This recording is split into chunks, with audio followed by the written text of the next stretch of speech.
Dirò prima due parole in inglese per i nostri foreign guests e poi passo all'italiano. I welcome all our foreign guests heartily to this meeting where we're celebrating the 200th anniversary of the birth of Gian Giacomo Poldi Pezzoli, which makes me very proud for the simple fact that I am a descendant by maternal line, that is to say from the Trivulzio side, of Gian Giacomo Poldi Pezzoli. And by the bylaws of our foundation, a member of the family should always be in the board of directors. So very happy welcome here. I will do and give all the thanks in Italian to the various authorities, and I hope you enjoy this day, which should be of utmost interest given the level of the participants. Thank you very much. Buongiorno, benvenuti a questo convegno, benvenuti a Milano, benvenuti al Museo Poldi Pezzoli.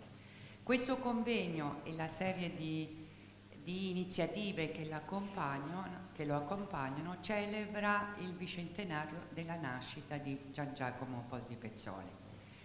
In questi miei saluti mi rivolgo soprattutto a tutta la squadra del museo, al presidente della fondazione del Poldi Pezzoli, al suo direttore, agli amici del Poldi Pezzoli, proprio per incoraggiamento e grande stima veramente per tutto quello che per il Museo Poldi Pezzoli si fa. Una presenza molto viva nella città e tantissime sono le iniziative a tutto tondo. Rispetta pienamente quelli che sono i requisiti e gli obiettivi di un museo secondo le note di definizioni da parte di ICOMOS, eccetera. Ecco, io ho potuto vedere l'attività di questi ultimi anni, è stato un incremento continuo di opere, di oggetti, un ampliamento del museo, attività in tutti gli aspetti, anche nel periodo della pandemia, i servizi educativi, i momenti di svago e incontro.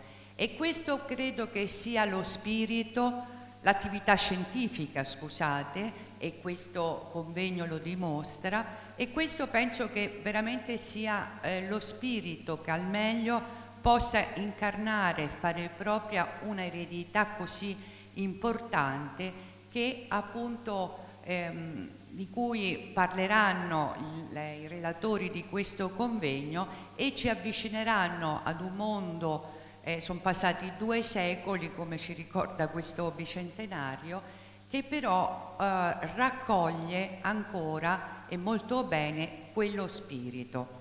Lo stile anche, l'eleganza e la capacità di avvicinare e attrarre attraverso anche l'eccellenza. Grazie quindi e benvenuti, e questo saluto è in particolare proprio rivolto a tutti voi relatori qui presenti e a coloro che ci ascoltano online. Grazie. I'm honored to join Marietta Winter and Annalisa Zanni in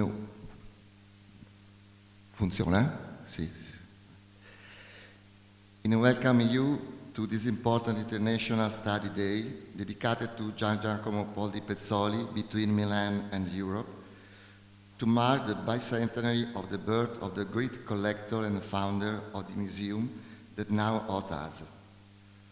For several years now, in the academic training and the research of history of art at the Cattolica University, the history of collecting has been subject to growing interest through the collaboration between institutions and scholars.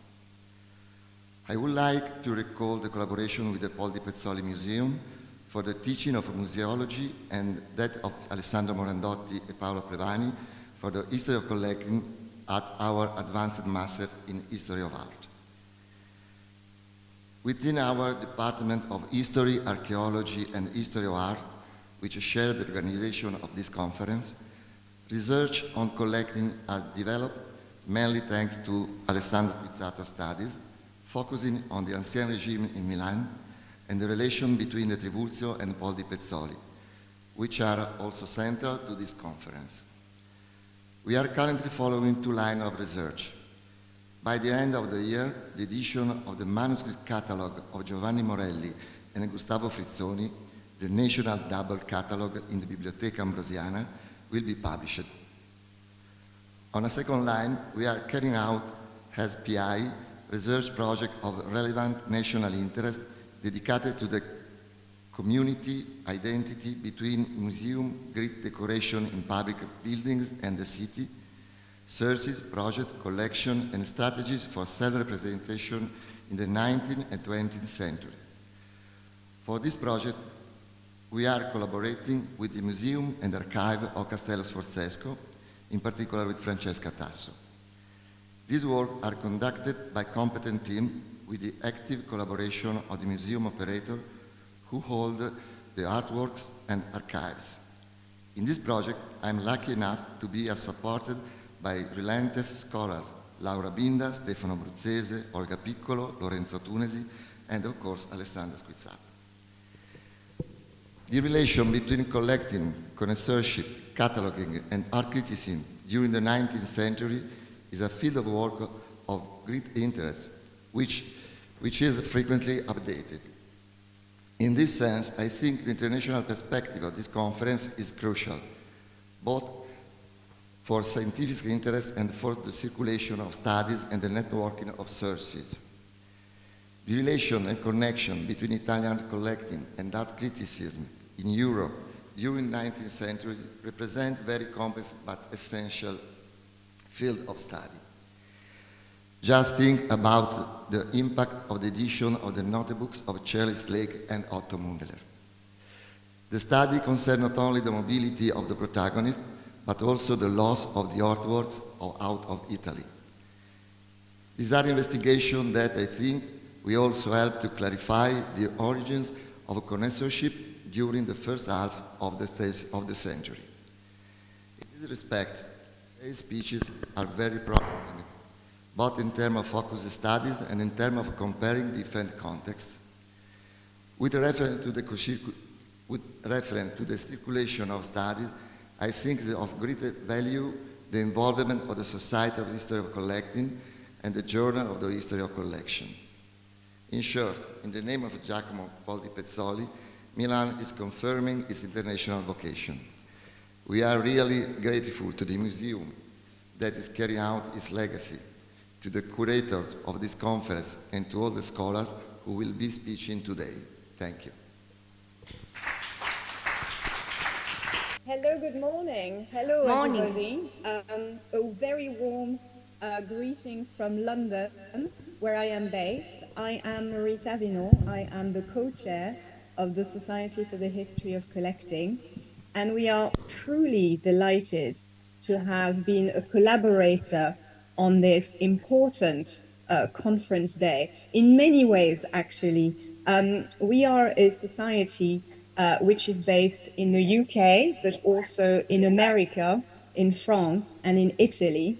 And so it seemed particularly important for us to collaborate on this project where so many of our members, and we have an active chapter placed. So I wanted to really thank the Gian Giacomo Poldi Pezzoli Museum for getting the ball rolling on this important international conference, recontextualizing Gian Giacomo Poldi Pezzoli in ways that I think are only doing justice to his international activities and to the nature of the art market and the history of collecting in those days. I want to salute the other collaborator, the Catholic University in Milan, and also say special thanks to Silvia Davoli, part of the scientific committee for this study day, and who is also a very active member of the Society for the History of Collecting. So I hope that today is only a beginning, but an important beginning into really looking at international connection and emphasizing the great transnational trends that took place in the history of collecting.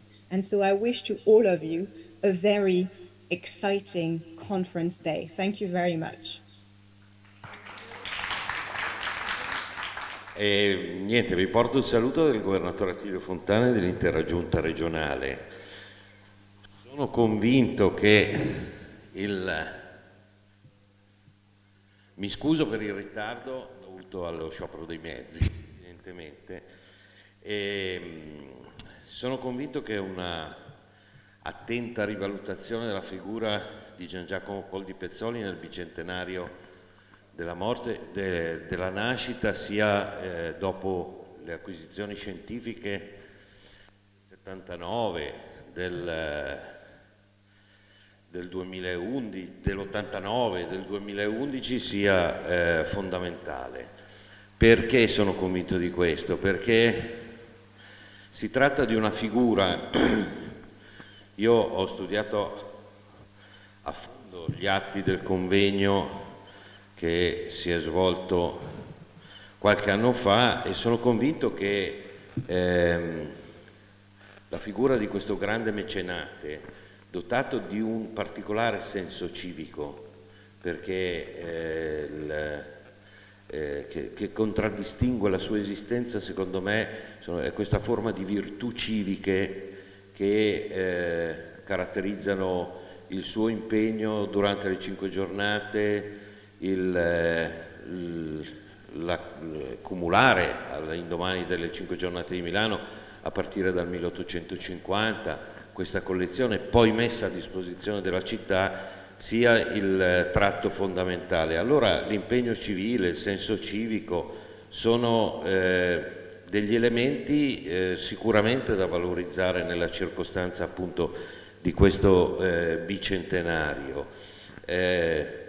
Appunto un senso civico che ha una sua prima manifestazione anche per questioni meramente anagrafiche, 1822-1848, nella circostanza delle 5 giornate di Milano, in cui peraltro la figura di Gian Giacomo Poldi Pezzoli è in qualche modo paradigmatica, perché certifica quello che è avvenuto nel corso delle 5 giornate di Milano, che sono state una rivoluzione guidata dalla borghesia attraverso la mobilitazione anche dell'aristocrazia, come il caso appunto di Gian Giacomo Poldi Pezzoli nel bicentenario della nascita, anche perché, voglio dire, le acquisizioni scientifiche, la scienza procede ben oltre le scadenze e le ricorrenze, quindi aggiornare le acquisizioni scientifiche, le acquisizioni storiografiche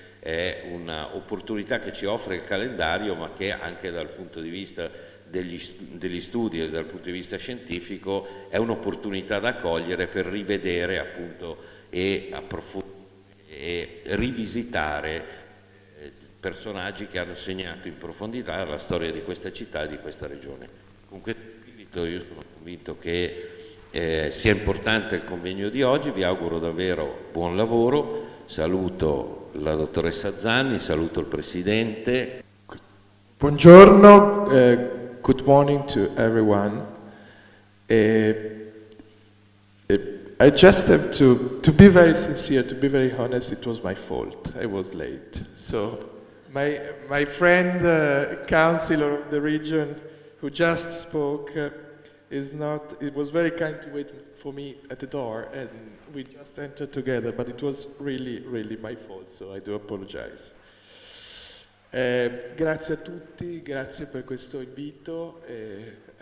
Just a very warm welcome to the international guests of this important day that has the objective of the enhancement among the international scientific community of the figure of Gian Giacomo Poldi Pezzoli as a key figure in the 19th century in Europe.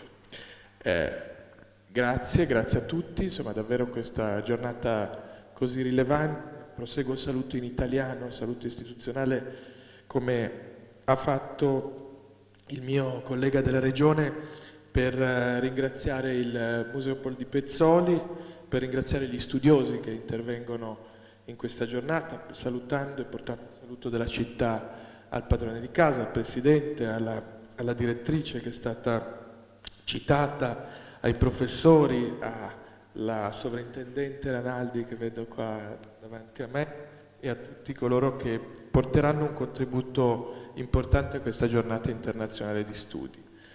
Ma due parole a partire dal luogo in cui siamo.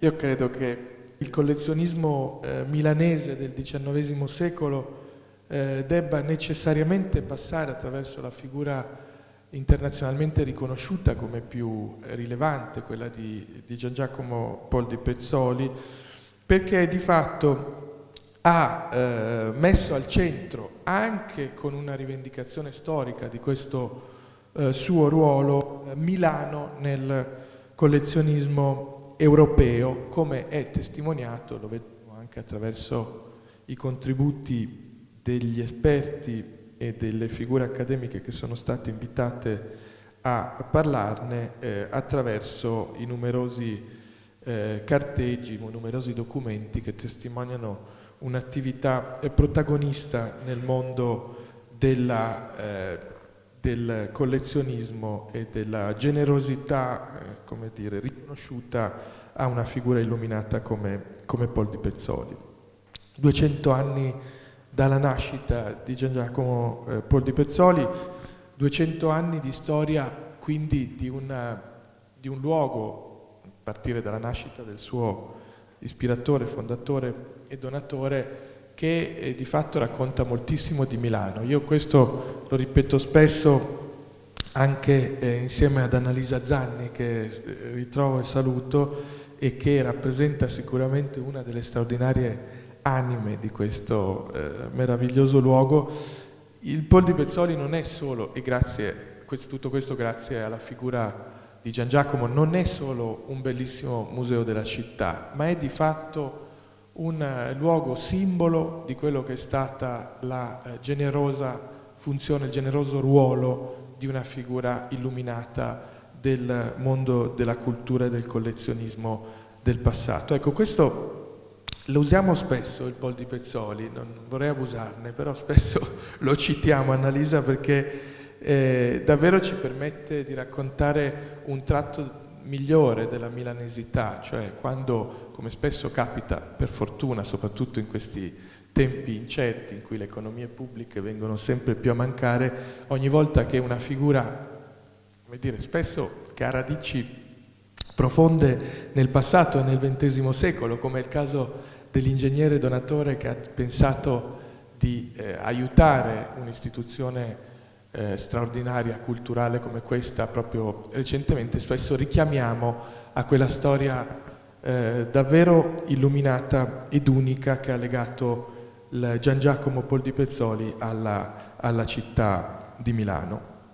Il mio ringraziamento va a tutti voi. Avevamo promesso attraverso la vostra attività alla città, alla comunità scientifica, al mondo delle università. Vedo tantissimi giovani, tra l'altro, nella platea. Permettetemi di ricordarlo, di dirlo e di ribadirlo, perché non è una cosa consueta che una giornata di studi, se posso, sia popolata da giovani studiosi e da giovani appassionati, uomini e donne che hanno scelto Milano per portare avanti attività di ricerca e di studi. Questo è un tratto bellissimo di questa importante mattinata. Ma dicevo, avevamo promesso alla città, durante delle celebrazioni per i 200 anni dalla nascita di Gian Giacomo, una serie di attività di valore internazionale, attività espositive, attività di ricerca e studio, e questa mattina, devo dire, si realizza ciò che che era una promessa e che oggi diventa una bellissima realtà. Grazie di cuore e buon proseguimento a tutti quanti.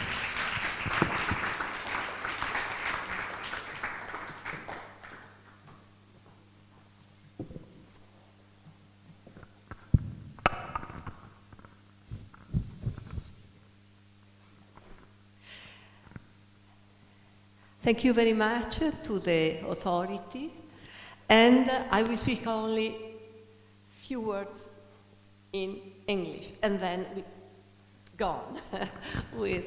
We are proud to host the bicentenary celebration of the birth of Gian Giacomo Poldi Pezzoli with this International Study Day, and to present new researches. This is very important, new researches in archives made by important scholars on the collecting and the artistic Italian art market of the mid of 19th century. This new field of research was initiated argument in 1979 and then in 1992 with the exhibition Generale and Leonardo, with an important an exhibition curated by Mauro Natale, Giovanni Romano and Alessandra Motola Molfino. She wrote an important essay about this argument, and then we come back. It was impossible to come back, but we go on with many studies and many exhibitions too. And I thank Lavinia Galli and Fernando Mazzocca, who curated very important exhibition about this. But now we have new friends. New, not new, but Cattolica, the Cattolica University of Milan, we are used to cooperate with, and the Society for History Collecting in London. And I thank you very, very much, because everyone have been working strongly, really strongly. And I thank all scholars who are participating, the two moderators, both Professor Alessandro Morandotti from the University of Turin and Jenny Anderson, Professor Emeritus from the University of Melbourne. We hope to continue collaborating on an issue of the Journal of History of Collection, edited by Cambridge University Press, to be published in 2023, next year. It is possible to follow the proceeding online on YouTube. Finally, but certainly not least, I congratulate with scientific committee who curated the program for the International Study Day.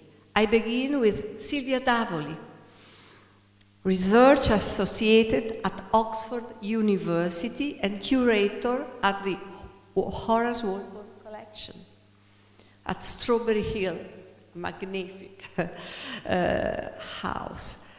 She's also associated editor of the Journal of the History of Collections, published by Oxford University Press, who will edit a proceedings of our conference.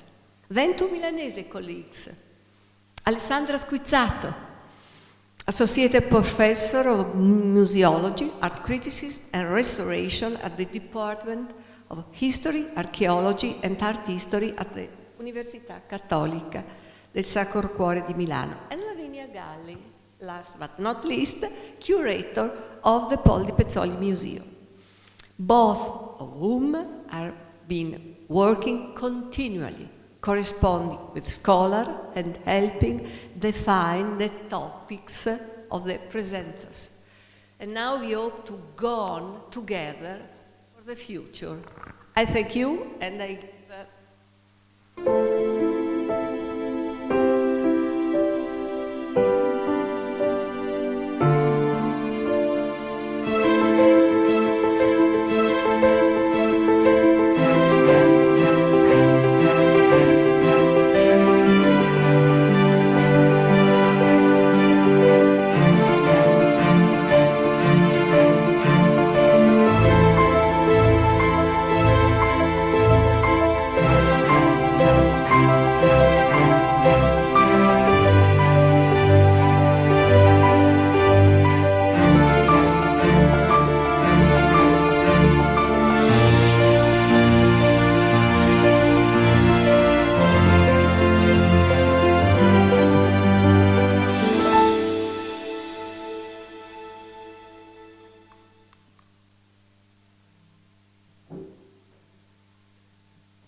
Buongiorno, sono Alessandro Morandotti e ringrazio molto la Presidenza, la direzione del Museo Poldi Pezzoli e le organizzatrici di questa giornata di studi per l'invito a, come dire, introdurre i lavori della mattina e a seguire i lavori della mattina della giornata.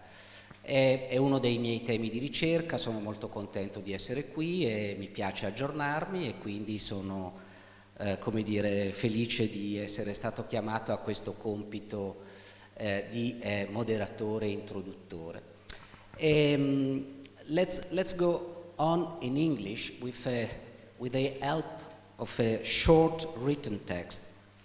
As we can see from the program and the abstracts of this very promising study day, a survey of Gian Giacomo Poldi Pezzoli and his local and international connections requires mid to long-term historical context, revealing that the Milanese origins of the nobleman's project were hardly fortuitous.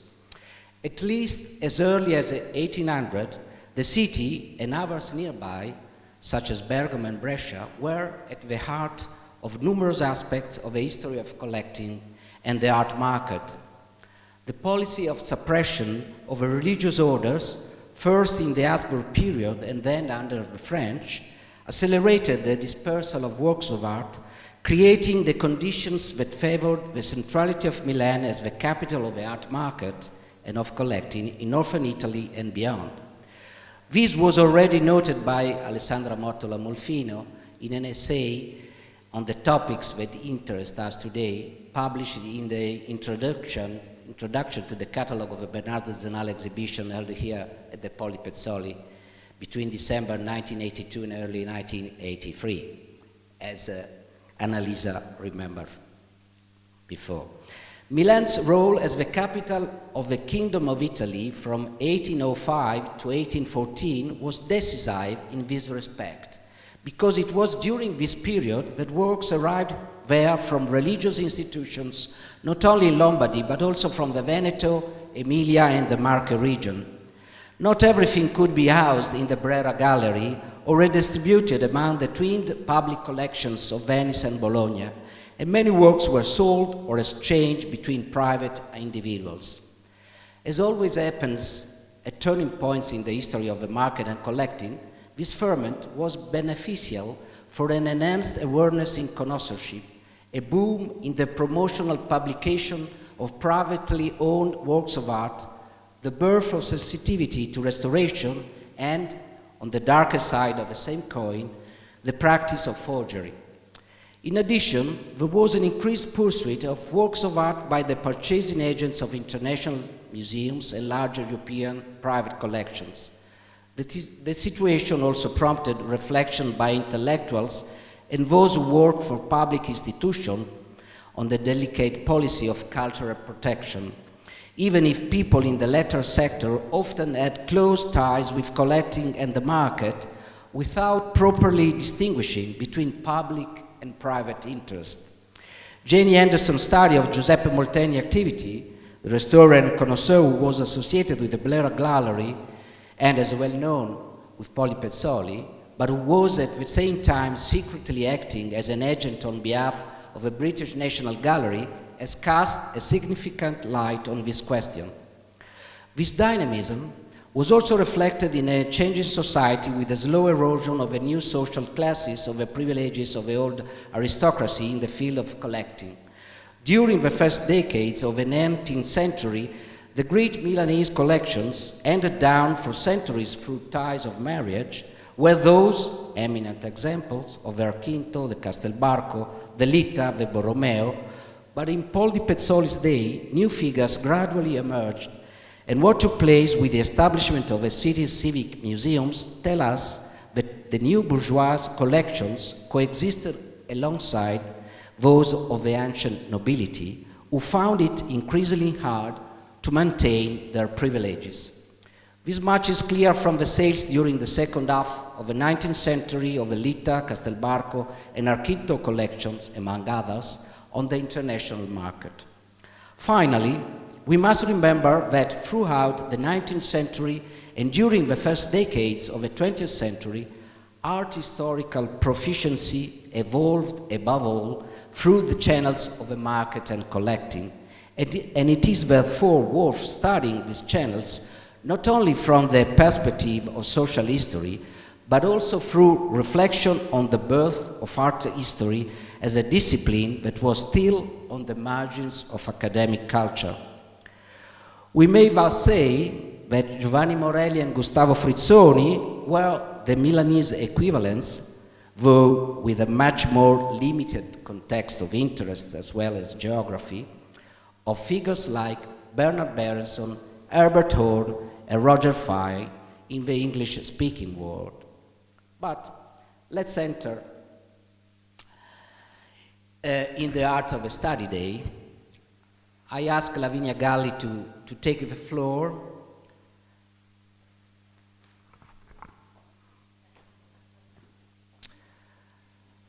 Lavinia studied in Milan and Turin.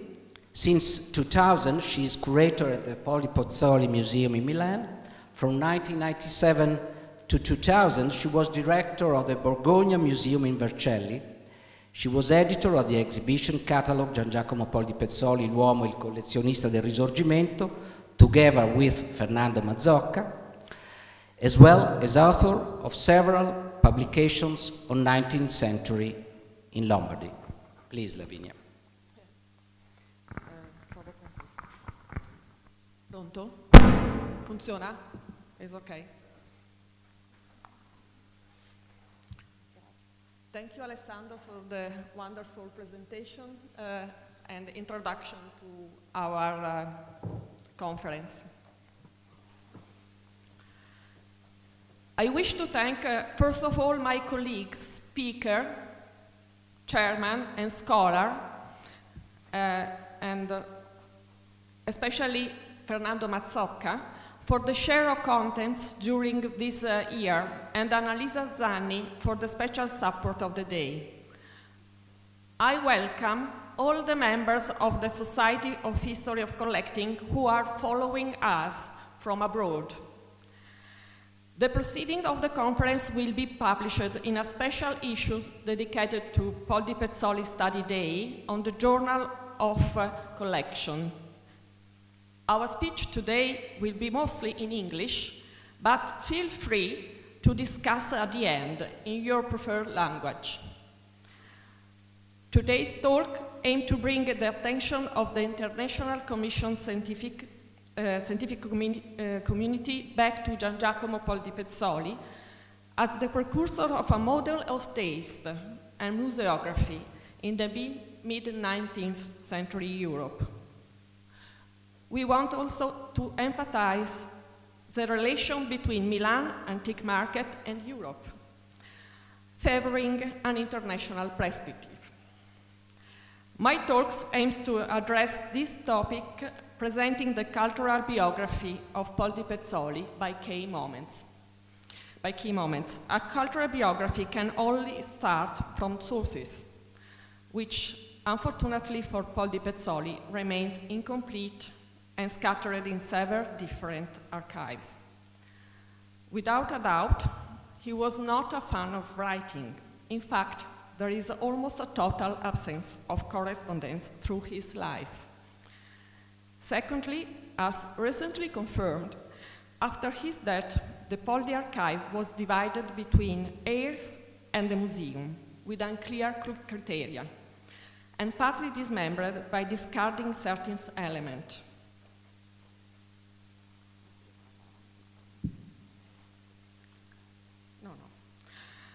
The first fundamental study on him was made by Alessandra Mottola Moltefino in 1979 and 1982. In 2011, a second period of research led to the identification of an important group of documents, including his accounting register. In preparation for this conference, Alessandra Squizzato and I have tried to broaden research to external archives, as well as to create a digital archive on collector by combining the data of Poldi Pezzoli Archive, Trivulzio Archive, Brivio Sforza Archive, then expanding to Brera Archive and State of Milan Archive and Como Archive. Today, more than 1,000 documents can be opened from within a single document and have been rearranged digitally in chronological order. The aim is not only to safeguard them, but also to make them available to scholars and open them to questioning. The team was composed of Lorenzo Tunesi and Giulia Tesana, who patiently handled the operational task. And then, let's start with Gian Giacomo. Gian Giacomo was born in 1822 in Milan to Rosina Trivulzio and Giuseppe Poldi. His father was from Parma in Emilia, and when he was middle-aged, he inherited a huge estate and a title from his uncle Giuseppe Pezzoli, a new nobleman. Most of the Pezzoli wealth comes from the hated profession of tax collector under the Austrian Empire. As soon as the unknown Giuseppe Poldi Pezzoli became one of the richest men in Milan in 1819, the old Giuseppe married Rosina Trivulzio, the young daughter of Gian Giacomo Trivulzio, an outstanding intellectual coming from one of the oldest aristocratic families in town. Giacomo Poldi, as he preferred to be called, was one only male child and inherited all his father's assets in 1833 when he was only 11. Analytical study on his estate still needs to be done. Also stand out among his monumental real estate are Palazzo in Corsia del Giardino, the artery with the most aristocratic building in the center of Milan, as well as a building in the center of Parma, a villa in Bellagio on the Lake of Como, and one of the best boxes at the La Scala Theatre. About movable properties, a big library was inherited from his uncle Giovanni Maria Pezzoli, rich with Italian Latin classes and a good amount of Aldo Manuzio edition. The Pezzoli building is mentioned briefly in the guidebooks of Milan as containing a gallery of fine paintings, as Alessandro Squizzato will tell us. We have evidence only of few of them, mostly 17 Flemish and Lombard. Although his father gave him his wealth, his mother was responsible for giving him the best education and love of collecting. We have a taste of it, taking a glimpse of the large full-length portrait of the high society lady and her son Giacomo at the age of 9, blowing bubbles like in a 17th Dutch painting. Later, Marino Viganò will tell us more about Trivulzio Private Museum, capable of attracting scholars from all over Europe, including the founder of the Cluny Museum, Alexandre Sommerard. Despite the family antique collection, Rosina, however, wants to stand out as a patron of contemporary art, at the same time renovating and refurnishing her building with the help of Giuseppe Balzaretto, the decorator Giuseppe Ripamonti, and the designer Filippo Peroni. Since 1821, there has been a continuous section of purchase of furniture by Giovanni Manini, an antique dealer who also had a double office in London, from which fashionable Oriental and English porcelain, candelabra, and clocks could be purchased. And by the way, Rosina seems to have a particular passion for English furniture.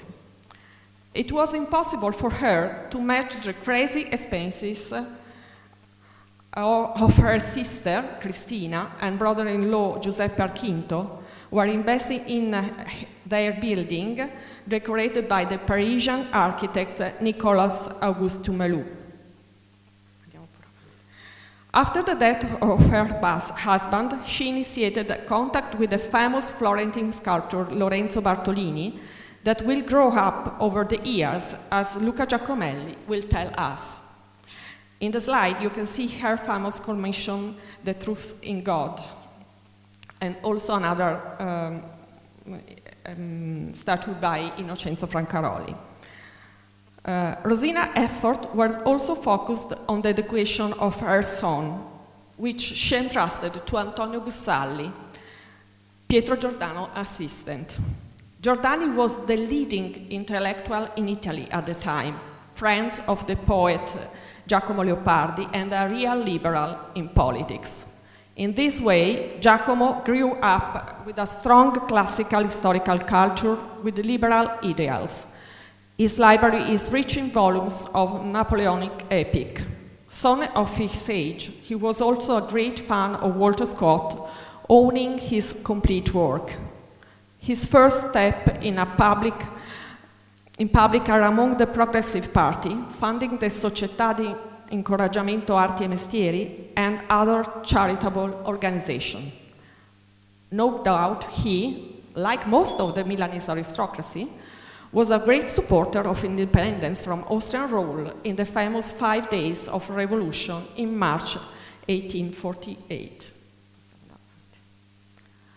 The role of Poldi Pezzoli is now clear.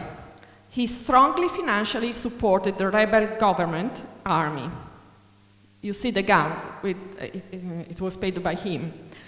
Following the battle against Austria, he became special commissioner of the Venetian provinces, relaying messages between the front line and the Milanese government, for which he received high prizes in the newspaper. When Austria won the war against the rebel, he took refuge in Lugano, in Switzerland. At this point, he had to choose between exile or return in Milan, at a very high cost and kept in sight of Austria. He chose Milan, not before having traveled extensively in Europe between Switzerland, France, and England. By the way, he had already had the opportunity to travel and to have his grand tour. And now we can follow Gian Giacomo in his tour that lasted more or less 9 months.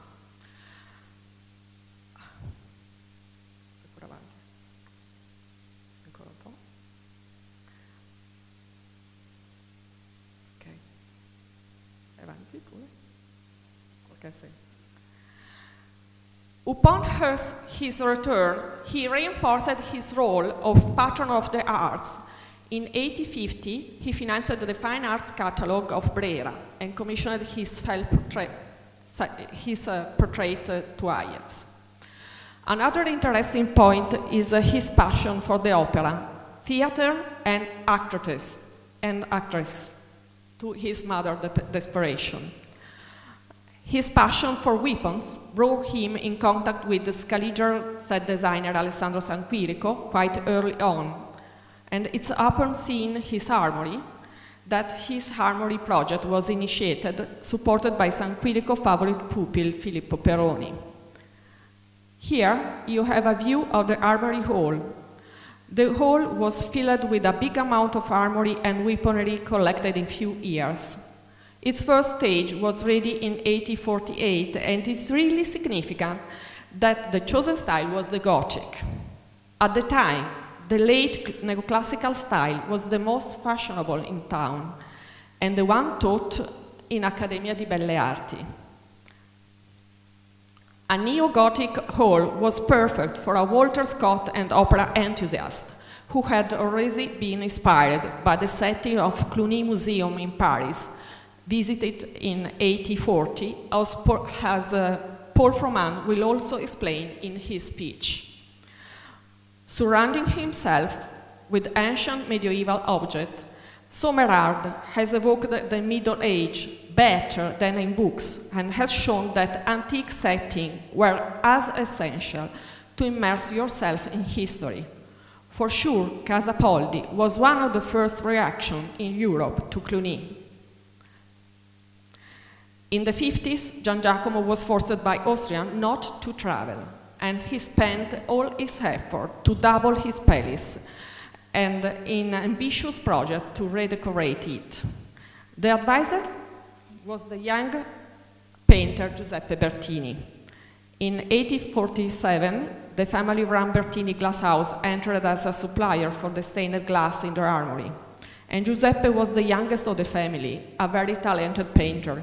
He was the son-in-law of the painter Ernestina Brisi, of the same age, and a great friend of Rosina Trivulzio, the cousin of Gian Giacomo. He participated in the first Universal Exposition in London, which, with his winner prize stained glass, The Triumph of Dante. At his return, Bertini was inspired by the idea to conceive Casa Poldi as a walk through the style history, to show different styles of the past. He brought together the most successful and expensive artists into town. First of all, Luigi Scorsati. The first room he designed was the small Dante study, a sort of studiolo where the small treasures were kept. It was decorated in neo-medieval 14th century style with a reduction of Dante window. If the idea of period room came from Alexandre Lenoir, Musée du Monument Français, an Italian prototype of the period was the Villa Traversi in Desio, near Milan, designed by the architect Palagio Palagi, and where Bertini was involved in the 40s. As English designer Pugin has shown, Bertini copied sections of ancient works of art to recreate a new decoration for Casa Poldi. As example, the vegetable fireplace grid was inspired by the candelabro Trivulzio in the Duomo, a bronze that Du Sommerard included in his Atlas du Moyen Âge.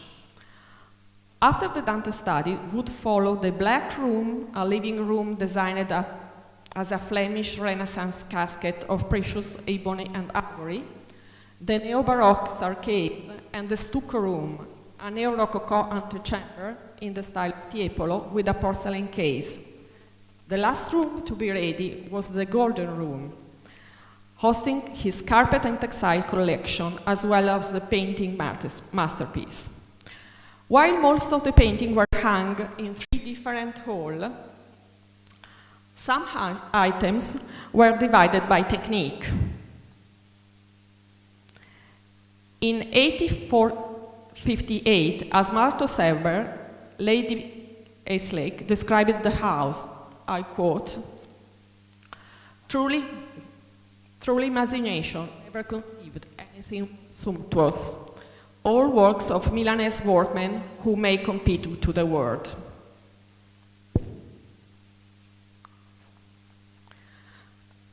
Okay.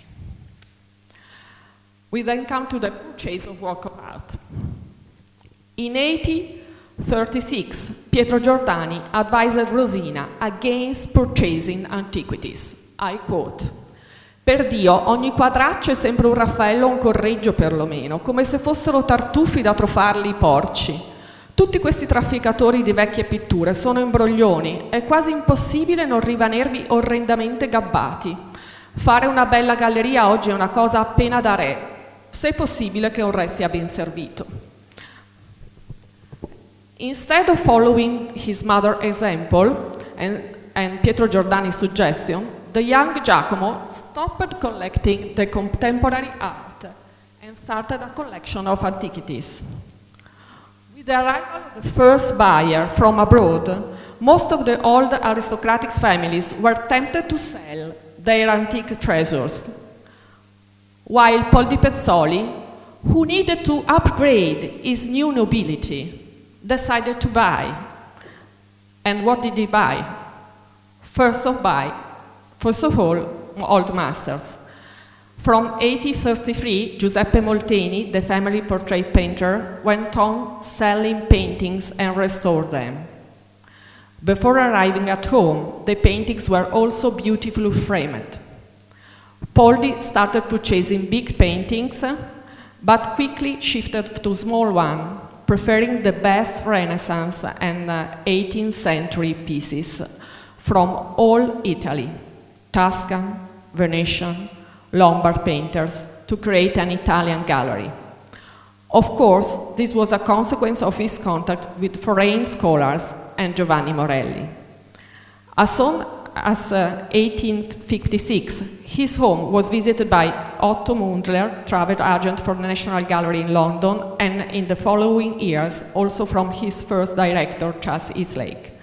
Susanna Overy-Quosh will later speak about this. In 1877, Mundler reported on his notebook: a single figure of a so-called Santa Barbara, purchased by Baslini, attributed to Perugino, but definitely by Luca Signorelli, exquisite. This is one of the statements that show the strong connoisseurship of the German scholar compared to the Italian one.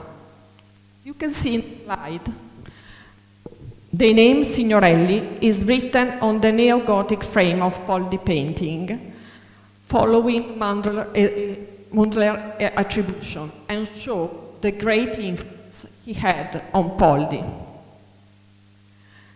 The influence of the connoisseur circle is evident also when we realize how many so-called name pieces or signet paintings he had and were studied by them. Now move to decorative arts.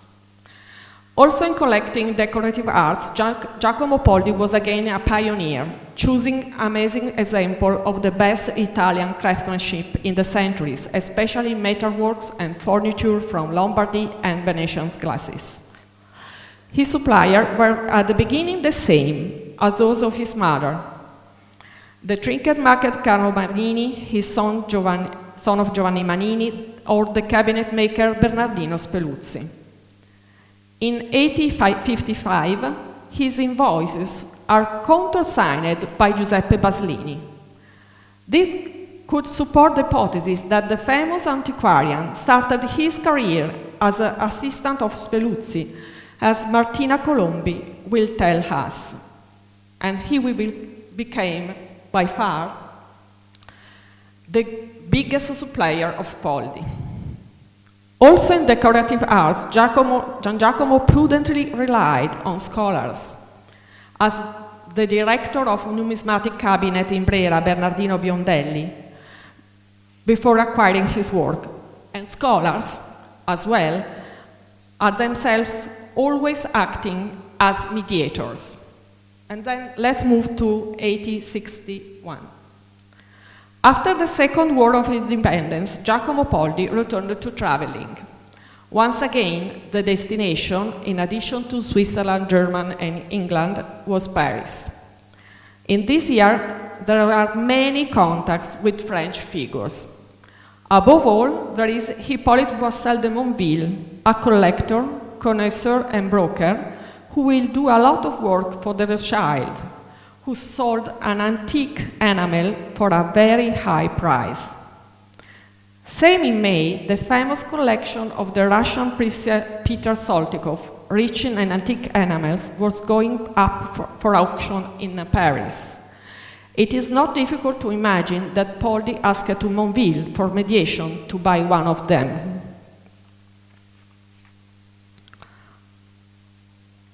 Oddio, ho perso il pezzo. Wait. It is a moment of particular passion for his genre. The following year, Gian Giacomo Poldi came into competition even with Edmondo Sommerard and the Cluny Museum for the purchase of some antique enamels. In 1861, again, there is also the first documented relationship with the art historian Giovanni Morelli, from whom Poldi buys Madonna and Child by Mantegna for 2,000 lira. The Kingdom of Italy was just born, and the excitement for the event across the nation was the highest. I think there is no coincidence that the first version of Poldi Pezzoli's will date back to this year, in which the noble, not even 30, begins to evaluate his heir's obligation not to discard his collection. It is well known how much Morelli, in fact, counted on enlightened collectors to keep a heritage in Italy, who risked giving everything away into foreign hands. And now let's move to provenance index, our provenance index. Thanks to 2 new studies of collectionists, we know much more about the provenance of our pieces. A lot of them come from the aristocratic city collection, as Borromeo, Arquinto, and Litta collection. Works come from him also from many private individuals and from priests. The collection expanded even more thanks to a multitude of suppliers which are still unknown and deserve more study. He had a clear design to obtain only the best, to favor Italian art, to collect the best applied art, supplying example of antique technique to Italian craftsmen, as South Kensington Museum was doing in England. It is also interesting that he became a passionate about Oriental art. His collection is much smaller than the Italian one, but spread from China to Japan and Middle East, with the same refined variety and interest for masterpiece. Turkish objects were not a novelty in the armories, and his splendid Islamic metalworks were probably purchased from the armory dealers.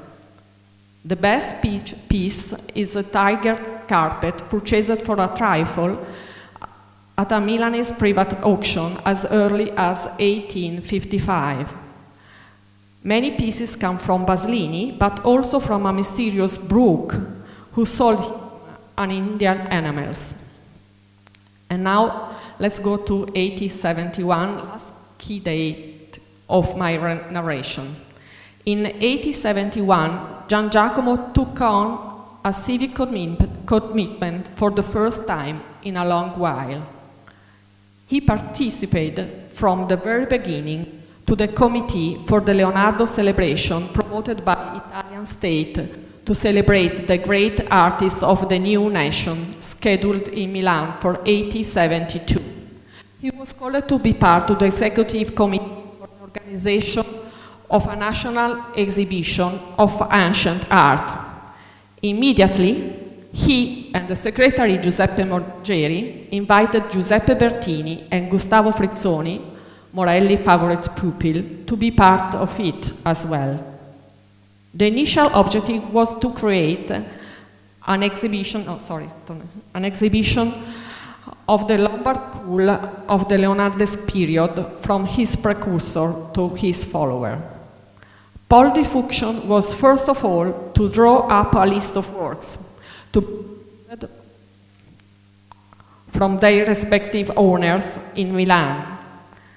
Then was to be guarantor for the initiative and convince the other important collectionists as Borromeo and Trivulzio to loan paintings to the exhibition. Reading the minutes in Brera Archive shows that if Poldi collection actually counted many 15th and 16th century works, and the Dama, which was in his possession, but was rejected as non-pertinent. As you see, it was cancelled. For the rest of the aristocrats, the exhibition was just a way to show how important their own collection was, taking the theme of Leonardo only partially into consideration. 2 months before the opening, the list had completely lost its purity and its original design, but the committee was still able to avoid sale of works and also to calm the press, who feared yet another exhibition market which would have attracted foreigners. And about that will talk also Olga Piccolo. We can imagine how impressed could be the public entering Poldi's room in the exhibition. In 40 days of opening, the exhibition was visited by 80,000 people, unexpected success that brought in a good profit. I believe this experience was considered by Poldi as a real dress rehearsal for the opening of his house as a museum. The exhibition has shown him the interest of the public for Old Master on one hand, but also the difficulty in maintaining the coherence of a project by dealing with the institution or larger commission, and the immaturity of the municipality of Milan, as Silvia Davoli will tell us about.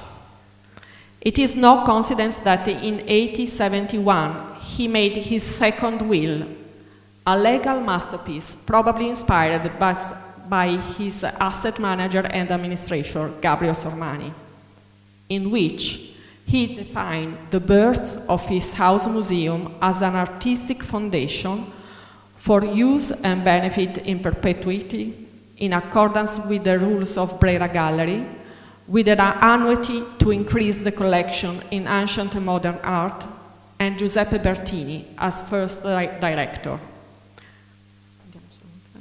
In 1873 and 4, he embarked for a new adventure, the exhibition of industrial art, in which he will be commissioner in the section of armor, glasses, furniture, and metals. Almost 1,000 works were exhibited here by Poldi, but Francesca Tasso will tell us about this.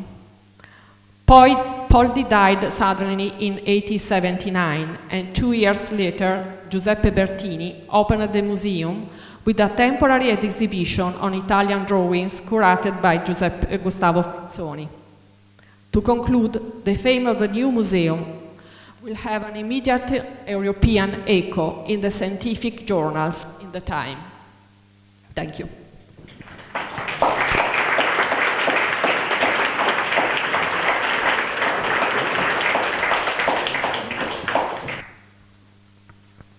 Thank you to Lavinia for this important general frame with new documentary evidences. And now, please, Marino Viganò. Marino Viganò obtained a PhD in military history in Padua and presently is the director of the Trivulzio Foundation in Milan. His studies are especially devoted to the history of the family.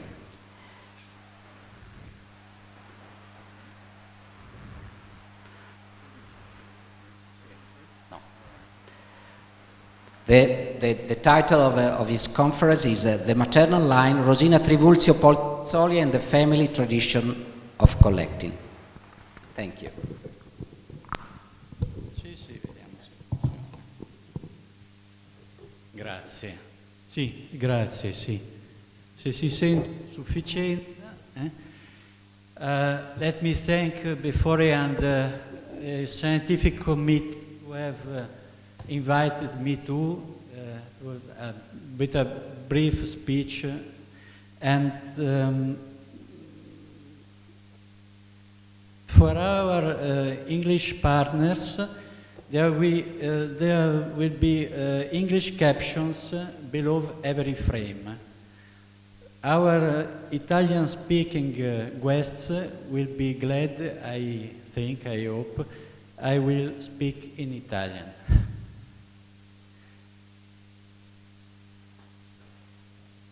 La linea materna. Ci sono varie forme di trasmissione per alcune civiltà e alcuni popoli. È più importante la linea materna di quella paterna. Si trasmettono tradizioni, il nome, abitudini, gusti, e di questi popoli rimangono anche alcuni esempi viventi tuttora. Noi ne andremo a vedere uno in particolare legato proprio alla trasmissione via Trivulzio a Poldi Pezzoli. In quale campo? Il campo è quello del collezionismo. Ci sono diverse forme di malattia, è evidente. Alcune sono curabili, persino il Covid, altre credo di poter dire siano incurabili, e il collezionismo è una di queste. Posso dirlo perché ne sono stato e ne sono malato anch'io, e quindi qualcosina ne so, che non se ne esce così facilmente.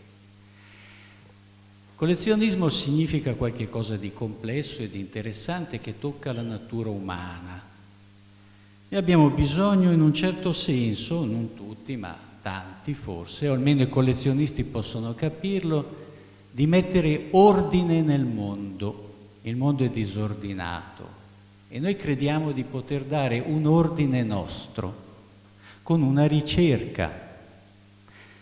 Collezionismo quindi è passione anzitutto, con un po' di fanatismo, è pianificazione,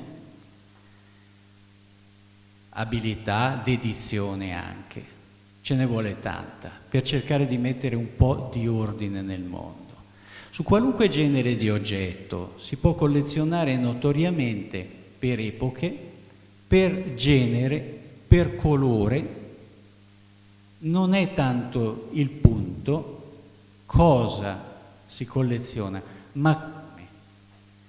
E si può dire ci siano anche due forme che poi vedremo esemplificate in breve.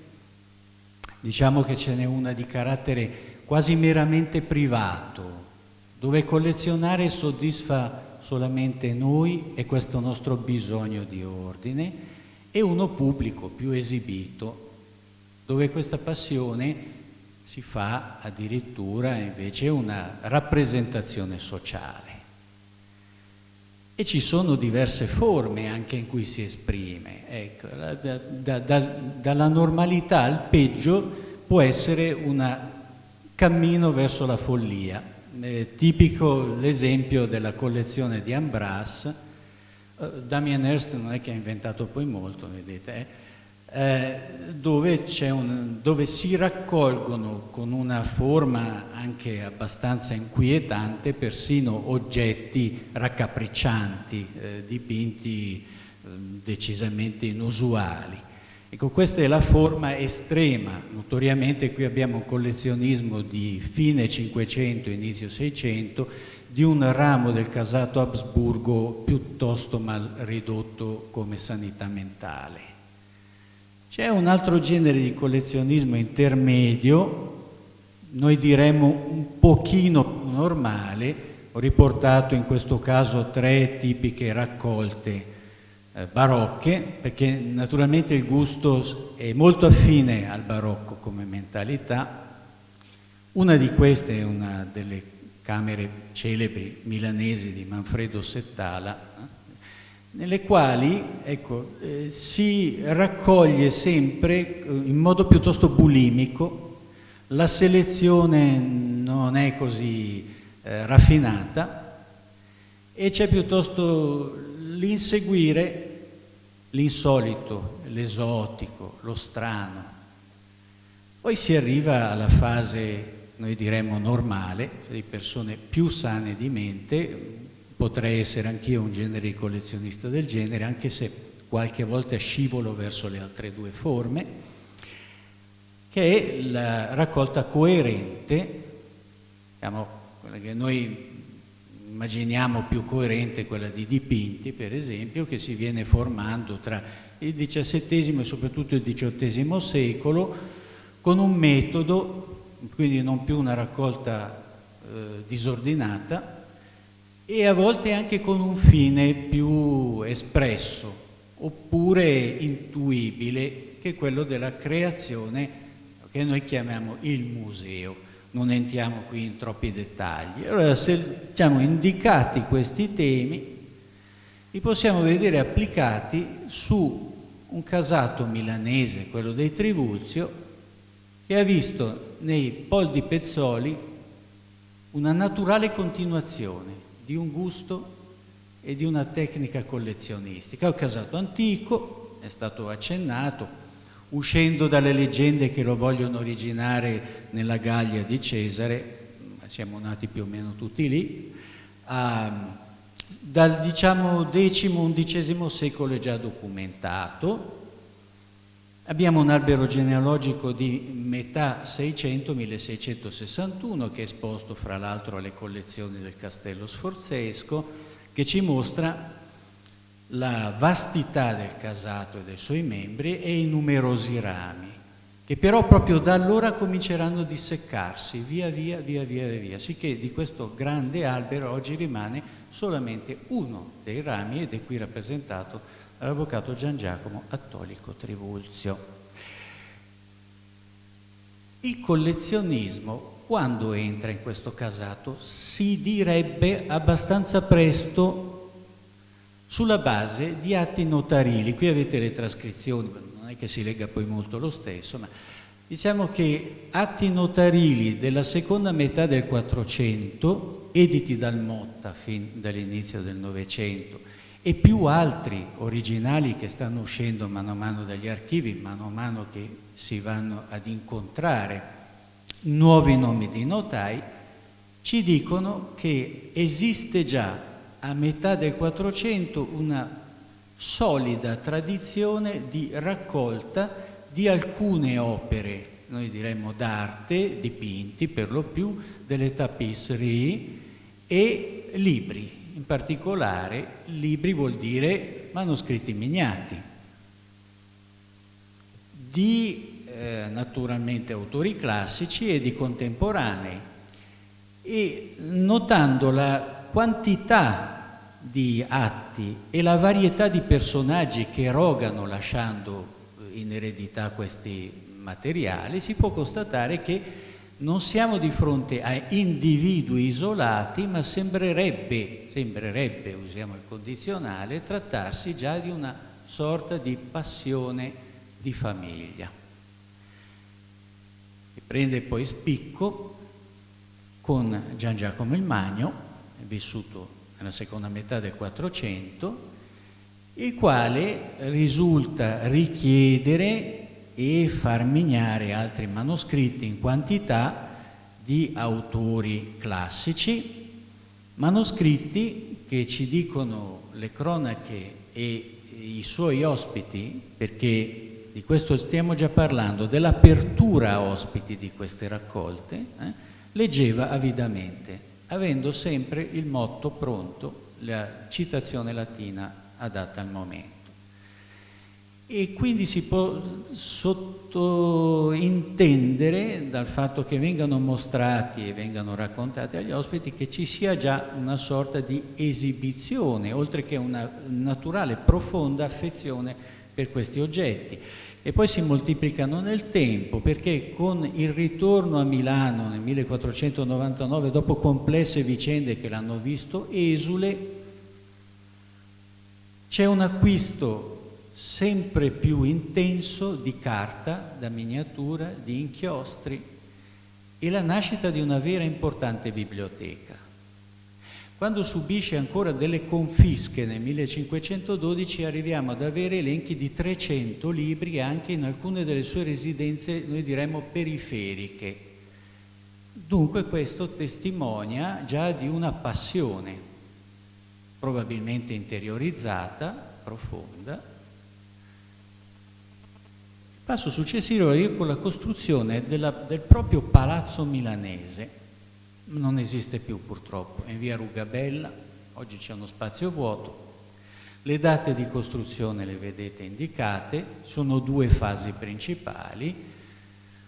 La pianta è del 600, ma rispecchia il palazzo antecedente, quello quattrocentesco, di colorazione bramantesca. Non andiamo troppo a fondo se sia stato effettivamente Bramante a dare il progetto o una sua scuola. Dunque, cosa abbiamo in questo palazzo testimoniato? Una collezione di iscrizioni romane che vengono riprodotte sin dalla Piani e del Manuzio, vengono riprodotte proprio nell'atrio del suo palazzo. Dunque, in questo caso noi abbiamo un palazzo nuovo, appena costruito, nel quale viene inserita una collezione di antichità, perché allora l'antichità che si recuperava era quella romana. E potremmo inferire che sia stato un atto casuale legato solamente a un paio di lapidi, invece le cronache ci dicono che dopo la sconfitta del tiranno Buccolino di Gozzone a Osimo nel 1487, a opera del Trivulzio, fa rimuovere perlomeno 2 statue in bronzo che vengono portate a Milano, una delle quali esisterebbe ancora l'Ambrosiana, e le statue che si conservano ancora oggi a Osimo prive di testa, perché le teste vengono asportate tutte dal Trivulzio per essere esposte nel proprio palazzo. Quindi è un busto antiquario vero, che non si limita a un paio di pezzi già su piazza a Milano. Il fatto di poter asportare naturalmente statue in bronzo perché è più facile. Le altre, siccome sarebbero fragilizzate, vengono decapitate, per quello che ci dicono le cronache. Uno dei successori, suo nipote, il cardinale Agostino. Allora, qui abbiamo un primo palazzo, lo vogliamo chiamare museo? Agostino si costruisce una imponente villa a Salone Romano, alle porte di Roma, studiata di recente, una pubblicazione della collana trivulziana nostra, un poco di pubblicità ce la facciamo, e scopriamo che anche questa villa è popolata di, naturalmente, statue, naturalmente di affreschi, naturalmente di stucchi, di scuola luganese, tra l'altro, per inciso, dello stesso stuccatore che lavorerà al Belvedere di Praga, quindi sensazionale anche questa sovrapposizione, e ancora una volta libri manoscritti miniati. Dunque qui ritorna di nuovo, gli autori li vedete indicati, soprattutto Virgilio, un religioso che con le sue disponibilità naturalmente si costruisce dunque un secondo edificio trivulziano museo. Il terzo soggetto e il terzo edificio, quindi siamo già a 3, e un altro condottiere e poi religioso rimasto vedovo raggiungerà il titolo di cardinale, Gian Giacomo Teodoro, discendente di uno di questi rami. È stato studiato a fondo dalla nostra Alessandra Squizzato in un'opera monografica che io mostro anche se lei non vuole, così impara a invitarmi. Ha svolto un lavoro a fondo ricostruendo le collezioni contenute un tempo in questa dimora, e sono anche queste sia librarie sia gallerie di ritratti e quadrerie. Un'imponente collezione che ha sede nel Palazzo Trivulzio del Laghetto, non più esistente anche questo.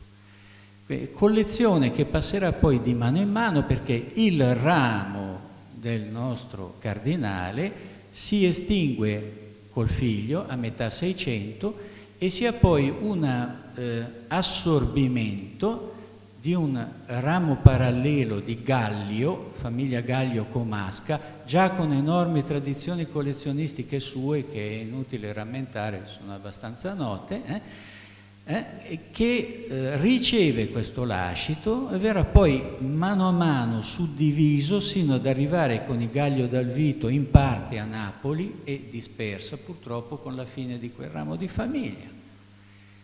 L'enorme lascito è testimoniato nell'eredità invece di Antonio Tolomeo, fondatore del Pio Albergo Trivulzio, che lascia tutte le collezioni per quest'opera caritativa, quindi vengono alienate, vengono vendute tra il 1767, l'anno della morte, e il 71, l'avvio del Pio Albergo. Ci sono 4-5 anni di alienazione. Abbiamo anche qui elenchi cospicui che ci parlano di un'ulteriore, una terza casa museo con collezioni imponenti che comprendono anche furnitures, mobilio, posateria e tutto quello che si può immaginare. Non basta. Il quarto edificio, notissimo peraltro, la casa museo, creata in piazza Sant'Alessandro, nell'altro Palazzo Trivulzio tuttora esistente, naturalmente, collezione già studiata sulla quale naturalmente non è il caso di soffermarsi, dove due fratelli, uno più anziano, uno più giovane, Alessandro Teodoro e Carlo, raccolgono una immensa quantità di oggetti, adesso con un concetto veramente museologico, diremmo, molto meno casuale. E dunque abbiamo monete rare, manoscritti ancora, oggettistica da scavi archeologici, alcuni pezzi sono sensazionali. Abbiamo testimoniati gli acquisti di Avori, altro testo della collana, questo a cura sempre di Alessandra, scrive troppo, e di Francesca Tasso, che è qui presente, un altro eccellente lavoro, e più di recente anche Ignelli. Così si presentava. Quali le differenze con la raccolta Poldi Pezzoli? Beh, non molte in fondo. L'allestimento è questo. Abbiamo una oggettistica complessa di diverso genere, si va dalle celebri tappezzerie dei 12 mesi, tuttora conservate in castello, a tutto il restante, che oggi ci viene restituito dalle ricerche come una sorta di eco, perché purtroppo persino alcuni degli edifici, oltre alle raccolte stesse, sono andati perduti. Palazzo del Laghetto, oramai già svuotato, è andato a fuoco nel 24, il Palazzo di Rugabella bramantesco, passato di mano in mano a una società esterna al casato, fra l'altro nel 27 viene fatto crollare per operare una speculazione edilizia. È tutto eseguito in una notte, sono stati pure bravi fra l'altro, molto rapidi. Poi si arriva al principe Luigi Alberico Trivulzio, il quale, tentando di mantenere in fondo una sorta di unità di questa raccolta, evitare che andassero perduti i lacerti oramai, vende la parte cospicua al comune di Milano nel 935. Stiamo inseguendo ora anche i documenti che ci parlano di un suo concetto vero e proprio, non di una mera vendita speculativa anche in questo senso, ma di un suo concetto di salvaguardia, di quanto è possibile salvare sul rischio che anche il suo ramo di famiglia vada estinguendosi, quindi di non perdere anche questa parte cospicua rimasta. E tenteremo di andare a fondo anche sotto questo profilo. Ecco dove si inserisce dunque la linea materna. Rosa Trivulzio, discendente di questo ramo, che porta dentro il casato Poldi Pezzoli una così lunga tradizione, già con 4 edifici museo, quindi quello in cui ci troviamo è il quinto, in fondo legato al nome dei Trivulzio. Porta dentro questa passione, e significa appunto cercare una sorta di reputazione internazionale. Già il palazzo di piazza Sant'Alessandro è visitato da illustri viaggiatori del tempo, si conserva un registro con le firme di alcuni di loro, sarebbe interessante esaminare a fondo anche chi sono. Quindi casa museo da un certo punto di vista anzi indubbiamente proprietà privata, tendenzialmente chiusa al pubblico, ma mostrata come si fa con orgoglio per queste raccolte a personalità di spicco, a soggetti eminenti.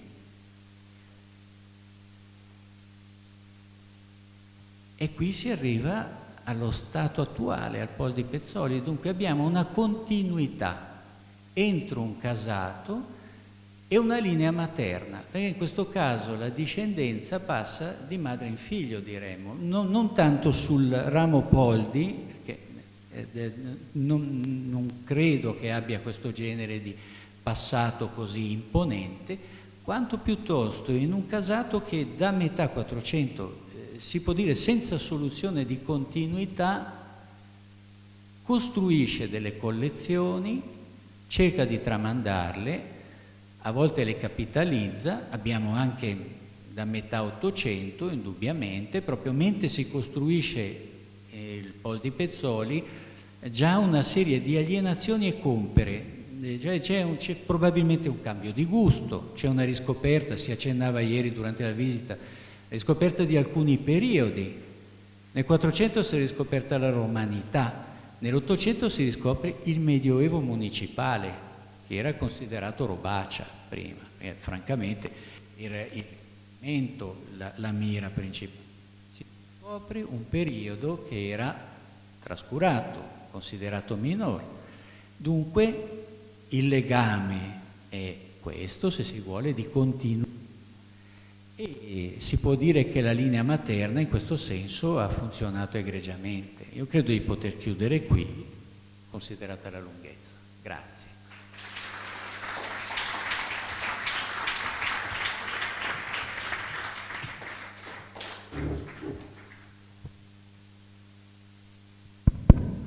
We thank you, Marino Viganò, for his introduction to the history of Trivulzio tradition of collectionism, and so is very interesting because continuity in a sense, but also many dispersions, and so that's an interesting story.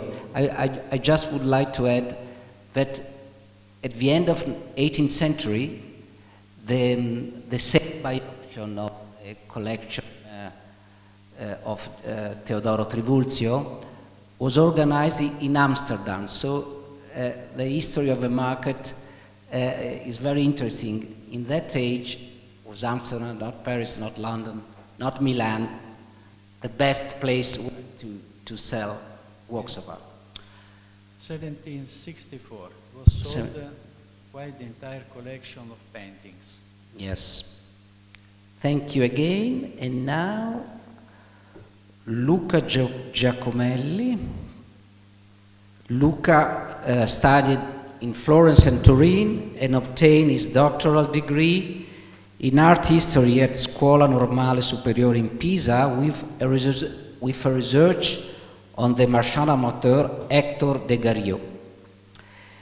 His research interests focus on the history of collecting and the art market in Florence between 18th and 19th century. Since 2021, Luca is a member of a steering committee of the Italian chapter of the Society for the History of Collecting. Please. Thank you for the introduction, and I would like to thank the curator of this day, Lavinia, Alessandra, and Silvia, for inviting me and for the generous help in the elaboration of my speech. Gian Giacomo Poldi Pezzoli's relationship with Florence dates back to his childhood, since in 1831 his uncle, Marquis Giorgio Teodoro Trivulzio, had married the Florentine Marianna Rinuccini that, together with her sister, was the last heir of one of the oldest families of the city. In those years, Florence was a dynamic center thanks to the relative freedom of speech granted by Grand Duke Leopold II, a small capital city already aware of its tourist appeal and where foreigners were welcome. The young Poldi Pezzoli often visited the city, accompanying his mother Rosina Trivulzio, who at the time was a protagonist in the lively milieu of artists, scholars, and merchants active in Florence. Rosina became the patron of Lorenzo Bartolini, leading Florentine sculptor of the time, considered Canova's heir, while both she and her son developed a close relationship with Cesare Mussini, brother of the more famous Luigi, the principal painter of the Purist movement in Tuscany, also familiar with the art trade.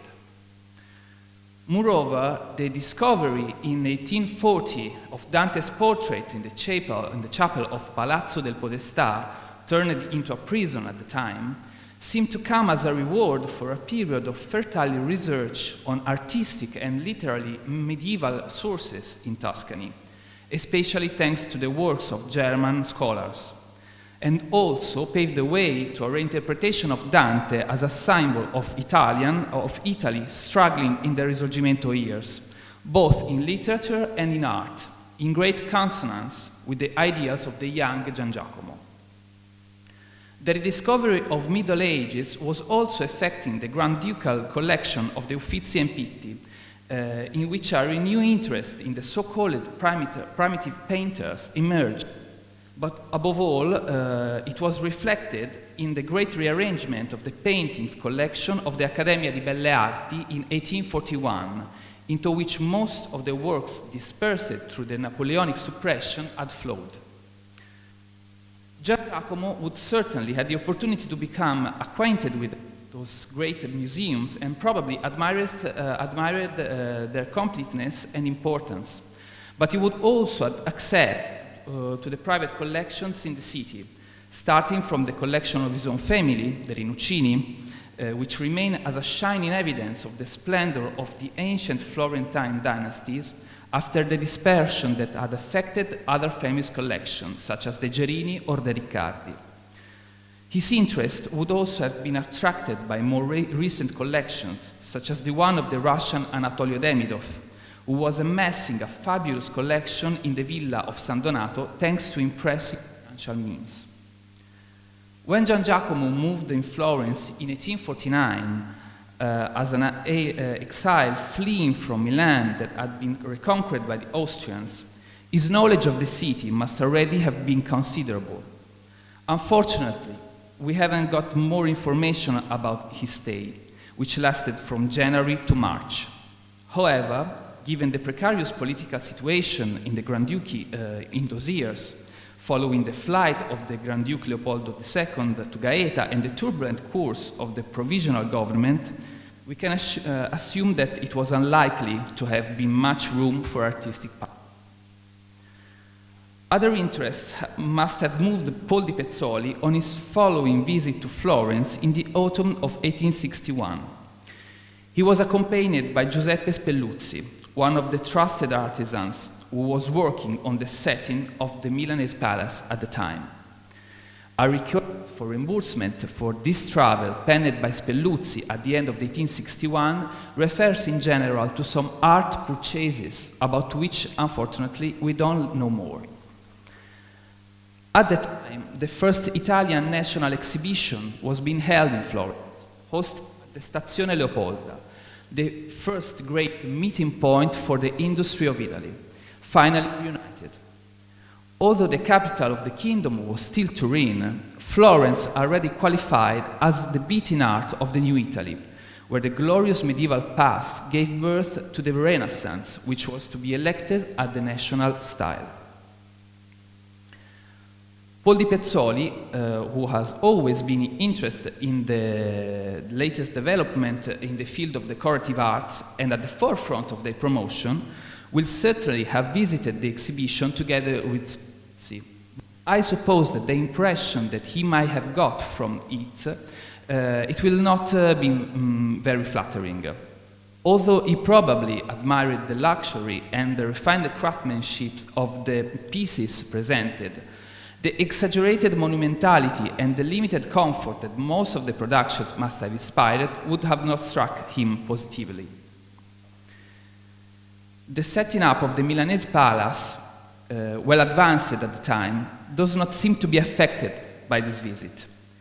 The openness to the various styles and the luxury lavished in the decoration are always in balance with the clarity of display necessary for the art collection, which integrates harmoniously with the furnishings.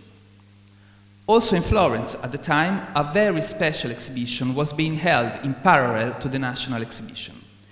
It was the exhibition of medieval and Renaissance objects privately organized by Dr. Marco Guastalla in the room of his private residence in Piazza Indipendenza. Little is known about Dr. Marco Guastalla. He had Mantuan origins and had strong patriotic ideals that placed him among those under surveillance by the Austrian government around 1848. He moved to Florence at an unspecified date and became a well-known numismatist, collector and dealer, especially of decorative objects with European connections such as Alexander Basileschi. His writings reveal his deep knowledge of foreign museums such as the South Kensington or the Musée de Cluny, which he had visited in person. Part of his collection was dispersed in an important Parisian auction in 1867, but he continued his activity in collecting. He sold another part of his collection to the Bargello in 1873 and also gathered a collection of Risorgimento medals and coins he exhibited in several occasions, which then lately he donated to the municipality of Mantua in 1896. Since the end of 1859, Guastalla had been trying to convince the government to use the Palazzo del Podestà, which was undergoing intense restoration following the discovery of Dante's portrait, as a museum of the Middle Ages, gathering there the collection of applied art scattered among the various public museums in Florence. Guastalla did not receive an answer, but when the National Exhibition project in Florence was unveiled, he returned to the attack, proposing to organize an exhibition this time of medieval art at the Bargello, in parallel with the National Exhibition, to show the past and the present of the art industry in Italy. Following the example of the Great Manchester Exhibition of 1857, Guastalla proposed to involve mainly private lenders in order to obtain a visual statistic of the work of art still kept in Florence. It was an attempt to preserve them from the interests of foreign museums, which were decidedly active with their agents in the local market at the time. Once this attempt had also failed, Guastalla did not give up and, determined to prove the merit of his initiative, ended up organizing the exhibition at his home.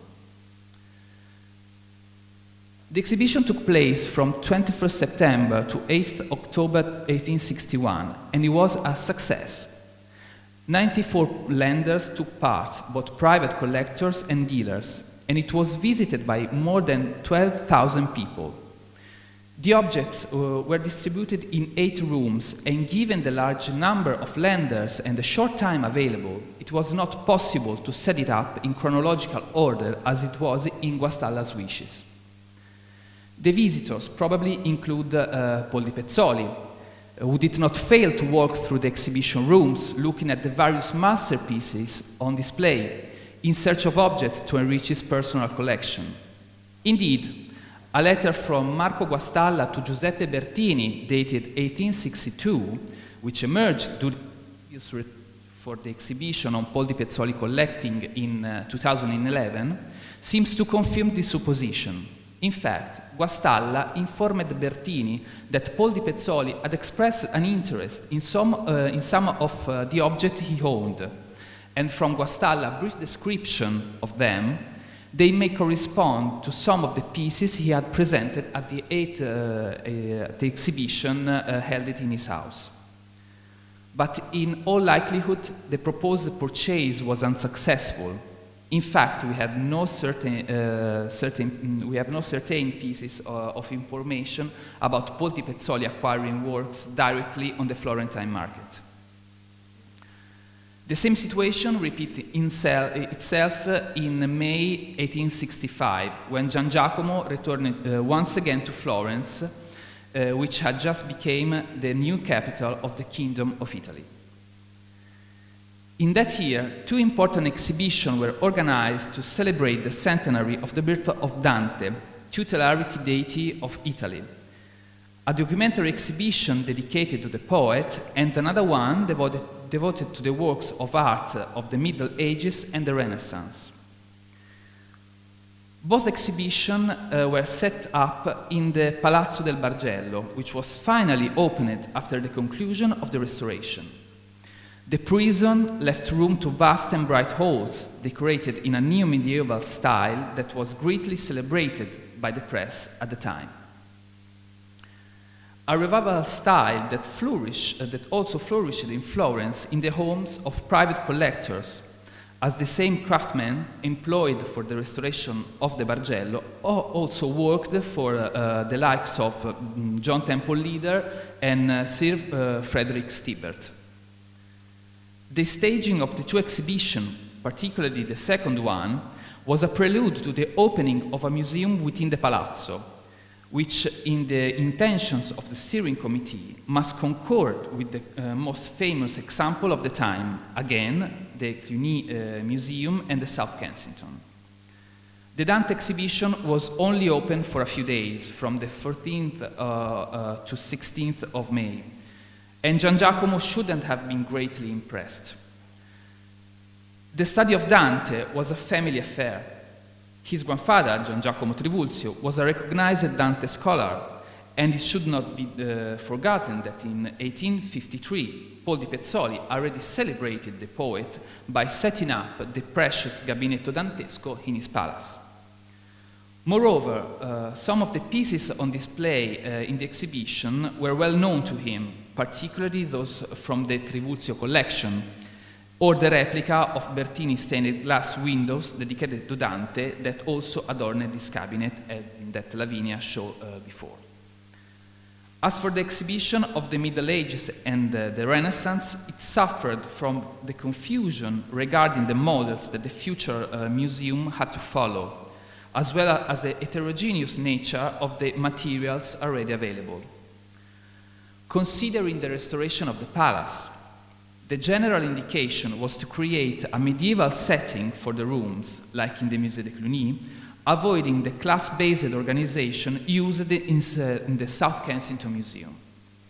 However, Paolo Ferroni, who since 1862 had been in charge of finding material for the museum through scouting in public and private collections, had put together numerous objects of various periods and styles. The statue from the ancient facade of the cathedral, as well as various sculptures in bronze, marble, and terracotta from all periods, found in the deposit of the Fabbriche Civili, liturgical objects from churches, furnishings found in the district area of Florence, arms and tapestry, all came together. For the 1865 exhibition, an attempt was made to give coherence to this first nucleus by resorting to loans from private collections, following the approach of the Guastalla exhibition in 1861, but notably with the exclusion of the painting this time. The result was certainly rich, with a total of 750 objects on display, mainly arms. The exhibition was a great success, so much that it was extended to the rooms vacated by the Dante exhibition. The medieval setting worked well in the room of the ground floor, where visitors passed from the armory adorned with flags to the courtyard with ancient stone coats of arms. Anyway, in the room at the first and the second floor, all kinds of objects, sometimes of dubious authenticity, were displayed without any real organization. That's why authoritative voices on the Florentine scene, like Alessandro Foresi, denounced the exhibition lack of coherence, accusing the steering committee of trying to dazzle the public with the too much and not with the well chosen, as a quote. Poldi Pezzoli's trained eye will certainly have noticed these inconsistencies, and once again, no purchases or further contacts are recorded. From this time onward, the documentation available so far do not record any further trips to Florence, nor any other contacts with the Florentine milieu. While waiting for more documents to emerge from further archival researches, we can try balance on what we had gathered so far.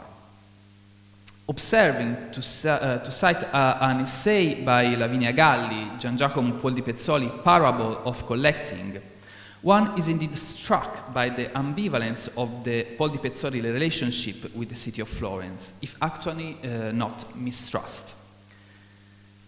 With regard of collecting choices, the knowledge of the Rinuccini collection and the arrival in Milan of some of its choicest pieces will certainly have influenced Poldi Pezzoli's taste, as well as that of Milanese collecting in general. Masterpieces by the likes of Filippo Lippi, Botticelli or Bronzino, together with refined objects of decorative art, will have oriented Poldi Pezzoli's attention toward the Tuscan school. However, the Florentine aristocratic collections would have seemed at least dated to Poldi Pezzoli's decidedly more modern gaze. In my opinion, his interest in Florence will have been captured more by the DemhistICOM collection, in which paintings and sculptures from old periods dialogued with furnitures of the highest quality, in an arrangement that, despite the luxury and magnificence, respond to a painstaking aim of unity and balance, with a taste for comfort much closer to Milanese and European sensibilities. Even the taste for historicism, which spread in Florence after 1860, was already a currency for Poldi Pezzoli, as demonstrated by his palace room, whose were set up way before the Florentine example. Gian Giacomo's palace was recognized, in the word of Otto Mündler, that I quote here, as a house splendidly fit in the modern Milanese taste, where the key lies, I think, in the term modern. Turning to Gian Giacomo Poldi Pezzoli relationship with the Florentine art market, direct contacts are extremely rare. Despite the close relationship with Cesare Mussini and the evidence of contacts with Marco Guastalla mentioned above, it seems that Poldi Pezzoli managed to gather Tuscan objects of extraordinary quality and rarity while avoiding the Florentine market. In the absence of further information that could give us more certainty in this regard, we can, however, try to formulate some hypotheses regarding this apparent aversion. According to the documents, Poldi Pezzoli's relationship with antiquarian trade seems to have been based above all on mutual esteem and trust, as evidenced by his loyalty to a few selected Milanese dealers such as Bertini and Baslini, not to mention Giovanni Morelli, was project of a militant private collecting in the front line against the dispersion of artistic Italian heritage. Poldi Pezzoli seems to have fully embraced. In this sense, the scandals that occurred with alarming frequency on the Florentine market will have worried Poldi Pezzoli to some extent. The clamors surrounding Giovanni Freppa, the king of the Florentine art dealers, first with the fake Renaissance Maiolica produced in collaboration with the Ginori factory, then with the Bastianini affair, not to mention the writings of the like of Alessandro Foresi, who amused himself by exposing forgeries and pillaring unfortunate buyers, must have made Gian Giacomo extremely cautious toward Florentine dealers, perhaps prompting him to use intermediaries. But going a little further, I'd like to speculate about more intimate reason to this apparent idiosyncrasy toward Florence. I'm referring to the frustrating experience Rosina encountering with the Florentine artistic milieu.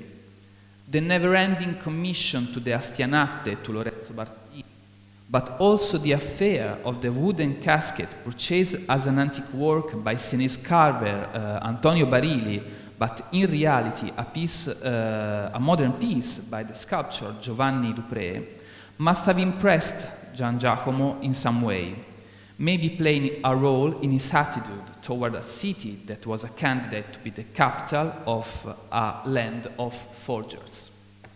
I think I finished.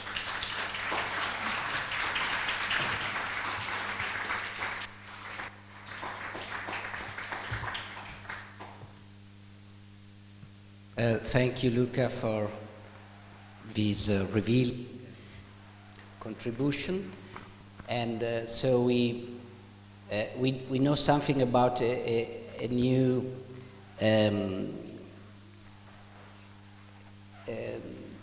eye on the medieval revival. This Marco Guastalla that is quite a new entry in your researches and maybe in the researches of history of art collectionism. And Luca is working on Rinuccini collection, and we wait some results about this important collection that is linked with Trivulzio collection. You showed the Mariotto Albertinelli triptych of Poldi Pezzoli, that is Florentine, but was on the market in Milan as a Raphael. So maybe, who knows if was bought as a Raphael or a true Mariotto Albertinelli. Thank you, Luca. We hope to have time for a discussion later, but now we have 10 minutes coffee break, not more. Paul Fromont is curator at the Département des Monnaies, Médailles et Antiques de la Bibliothèque Nationale de France. Is currently writing a PhD about collections and collectors of plaquettes, 1850-1950. So please, Paul, and his speech is devoted to Alessandro du Sommerard in Italy. Buongiorno a tutti. The aim of this talk is to present the links and connections between an important collector, Alexandre du Sommerard, 1779-1842, his son, Edmond du Sommerard, 1817-1885, who became the first curator of a museum created after the collection of Alexandre had been sold to a state in 1843.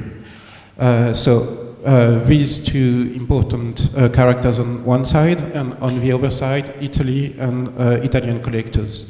When Lavinia Galli invited me to this conference, I took this occasion to thank her again.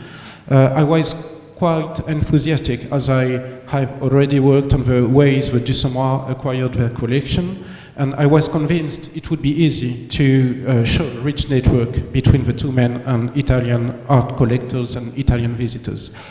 I must say the task has been much more difficult than I thought for many reasons. The first reason being that the museum, the Musée de Cluny, lacks archives regarding acquisitions and relationships between the du Sommerard and the merchants, visitors and collectors. So just to start and to give you an idea of the lack of archives about the two du Sommerard and visitors and collectors. This is one of the few archives we have in Cluny. These are notes by du Sommerard. It's a dictionary, and so when he was interested in a topic, he would take notes and then put them in alphabetical order in this dictionary. And this is one of the very, very few elements we have. It's quite difficult to use because, as you can see, it's very, very small writing. It's just 2 or 3 millimeters high. And the thing is, as you know, Alexandre du Sommerard started to write Les Arts au Moyen Âge, but he died before the end of the book, and so it's very hard to exactly understand what those notes were for. As I said, it's one of the few archives we have about Alexandre Dussomar. We have we have very few biographical elements about his life. For what regards his acquisitions, it's not documented apart from very few objects. We have no private letters from him, at least in Cluny. A few, 20 or 30 years ago, there was a thesis, a little thesis by Anne Baudin that was written about Alexandre Dussomar, and it's quite interesting because it looks like she had access to private archives, but we don't know anything about these archives. We don't know if they are we don't exactly know, probably it's a family thing, but we have no proof about that. And what's interesting is that these notes were bought a few years ago by Cluny, so it means there are existing things, but we don't know where and we don't know how to access them. That said, I will try to concentrate on the few documents we have at disposal in order to show, in order to understand the place that the two Dussomar, father and son, assigned to Italy in their personal view of art history, and we will try to indicate if there's a reciprocal interest between the Dussomar and Italian collectors, Gian Giacomo Poldi Pezzoli among them. First of all, we have everybody has this image of Alexandre Dussomar as passionate about Italian art, and I will try to mitigate this vision we have. So here you have the first page, the really first page of the album of Les Arts au Moyen Âge. So because Les Arts au Moyen Âge is, there are 5 books of text and 2 albums and 1 atlas. And so this is the first page of one of the 2 albums, and it's quite interesting because it's the way Alexandre Dussomar wanted to be seen. And here we can see he is holding a statuette of a virtue castigating vice. At that time, it was thought that it was by Gian Bologna himself, but now it's more something, workshop or inspired by Gian Bologna. It is now in the Musée des Coins, so the Renaissance Museum in France. And it's quite interesting also because if you want to understand Alexandre Dussomar collection, you don't have to go to Cluny, or, you have to go into Cluny, but secondly, first you have to go to Écouen, because the most part of his collection is now in Écouen. And so this piece is in Écouen. So it's very interesting to see that among his huge collection, Alexandre Dussomar decided to be represented here with this object. And here we are in 1838, or maybe a little bit later, so it's the end of his life. There's another element that tends to let us believe that Alexandre Dussomar was really interested in Italian art since the beginning of his life. And this is the eulogy of Alexandre Dussomar by Prosper Mérimée. And it's quite interesting because Mérimée says, military education rarely fosters a taste for the arts. It had to be innate in Alexandre Dussomar for the discovery of the Italy's masterpieces to forge his destiny in the midst of the trials and dangers of war. And here we have to know that Alexandre Dussomar thought during the revolutionary and Napoleonic wars. He fought in Italy in 1799 and perhaps a few years later. And so what Mérimée says here is that the interest for art in general and for Italy in particular were born in Italy when Alexandre Dumas was there. So he's a young lad, and instead of being interested in war and battles, just in the view of Mérimée, obviously he spent time visiting castles and churches. So I'd like to mitigate this thesis and show that the interest of Alexandre Dumas for Italian art is real, but it began towards the end of his life and not the beginning of his life. I have a few elements about that. So Alexandre Dumas was present in Italy in 1799 when he was 20, but then he returned to France at the latest in 1801, where he began a brilliant career in administration. And this is also an interesting point that Alexandre Dumas, in general in France, du or de, it's a sign of nobility, but in fact Alexandre Dumas transformed his name because when he was young it was Dumas in just one single word, and then he started to put a big S at somehow, and then he separated the two words in order to let people think that he was noble, but he was absolutely not. He was of middle class, we would say today, extraction. And so Alexandre Dumas, when he comes back to Paris, he started to climb the ladder of society.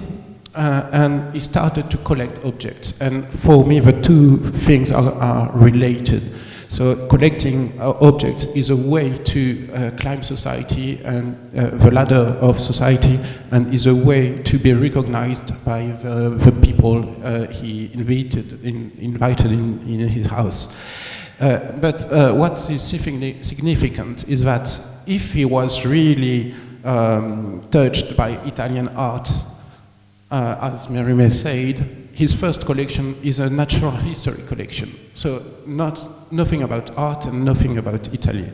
He sold this collection in 1823, and in the 1815, after the 1815 and in the 1820s, he started to collect contemporary artists. And here you can see two paintings by Delacroix that were in Alexandre Dumas. So again, there's one of the painting representing shepherds near Rome, but again, it's not Italian art; it's romantic contemporary art. And his collection was mainly made of that until the end of the 1820s and the beginning of the 1830s. So during the 1820s, his interest was drawn towards ancient art. It's something that general in France in those years. There's a rediscovery of ancient art. And so in 1822, Alexandre Dumas published Vue de Provins, which is a book about Provins, which is a small town near Paris with a glorious medieval past. And so what's interesting in this book is that it's one of the first books where you have many prints of Provins. And so it's one of the first attempts to give a visual part to a book in order to understand the past. On the right, you have a view of his flat.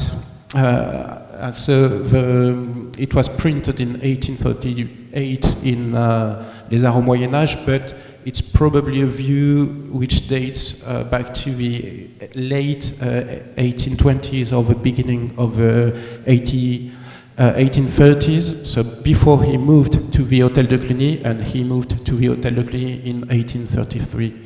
And so what's interesting here is that we can see a room that is filled with antiques objects, and many of these objects are still in the collection. So it's we don't know exactly if the room looked like that, but the objects are true objects, and we can still see them mainly in Écouen. So in 1833, Alexandre de Somar moves to the Hôtel de Cluny. This is one of the few elements about the life of Alexandre de Somar that he documented, and so he explains that he was walking through Le Quartier Latin. He saw that one of the flats in the Hôtel de Cluny, because the Hôtel de Cluny was separated in different flats. So he saw that one of the flats was available, and so immediately he thought that his collection had to be placed in this very peculiar building of Paris. So here on the left you have a map of the flat of du Somar in 1843, so it's just a small part of the first floor of the Hôtel de Cluny. And what's interesting is that in 1832, when he visited the flat, and then 1833, when he began to rent it, there's the project, probably in collaboration between the two men, between Albert Lenoir, who is the son of Alexandre Lenoir. So between Albert Lenoir and Alexandre de Somar, probably they had together this project to create a new Musée des Monuments Nationaux. Given the opportunity, I'm very sorry because I think it's not easy to read here, but there's you have three different buildings. You have on the top, on the very left, you have the bath, the Roman bath of Cluny. In the center, you have the medieval Hôtel de Cluny, and on the right, and it's on gray here, you have Le Couvent des Mathurins, so an 18th century convent. So there's a continuity between Roman past until medieval past until modern past. So this continuity, which would authorize to have like a walk through art French history. So this project by Albert Lenoir and Alexandre de Somar is due to the loss still strongly felt in those years of the Musée des Monuments Français. Musée des Monuments Français, which was opened by Alexandre Lenoir during the French Revolution. Alexandre Lenoir collected sculpture and pieces of architecture from dismantled churches or buildings and placed them in the Couvent des Petits Augustins, where the École des Beaux-Arts is now. The museum opened in 1795 and was a great critical success. It was the first attempt to write the history of French art based on masterpieces of different nature than the ones that were available, for example, at the Museum of Le Louvre, which was a fine arts museum and mainly focused on paintings, and the Museum Central des Arts, Le Louvre, was more in the continuity of the private collections of the 18th century, so where you would find mostly paintings or sculpture. the quality of the pieces that were assembled by Lenoir, so with the tombs of the French kings that came from Saint-Denis, the statues and architectural elements from important churches or castles or convents, and the theatrical way to present them created a great impression on people. In 1816, Louis XVIII ordered to bring back the monuments back to their original places, and the museum was closed, causing the disarray of the Romantic generation. The project of Albert Lenoir to resuscitate the museum of his father was greeted with enthusiasm, but nonetheless abandoned due to the cost of the operation and the lack of political support. And so I believe we have to understand what Alexandre Dussomar made as an attempt to give life anyway to such a museum. Just something, I just want to say a few things about print, because it's already the third time you can see it this morning, so it's a proof of the importance of this room. But actually, in Les Arts au Moyen-Âge, there are 3 representations of the room of Francis I, and it's interesting because it's always this one that people choose to select, but there are 2 others representations. And it's quite interesting because as we can always see the same representation, we have the impression that the room of Francis I was like this, and it was something that was stable. But the truth is that if you look attentively at the 3 different prints, the room is always a little bit different. The artifacts are a little bit different. The way to show things are a little bit different. And so it's also interesting to have in mind that Alexandre Dussomar wanted to open a museum and to open his collection to visitors, but it's also his flat. He lives there and he changes objects. He moves objects and pieces of furniture into the room and into the flat. And so it's very interesting, very important to bear in mind that it's a very interesting representation, but it's just one moment of this room.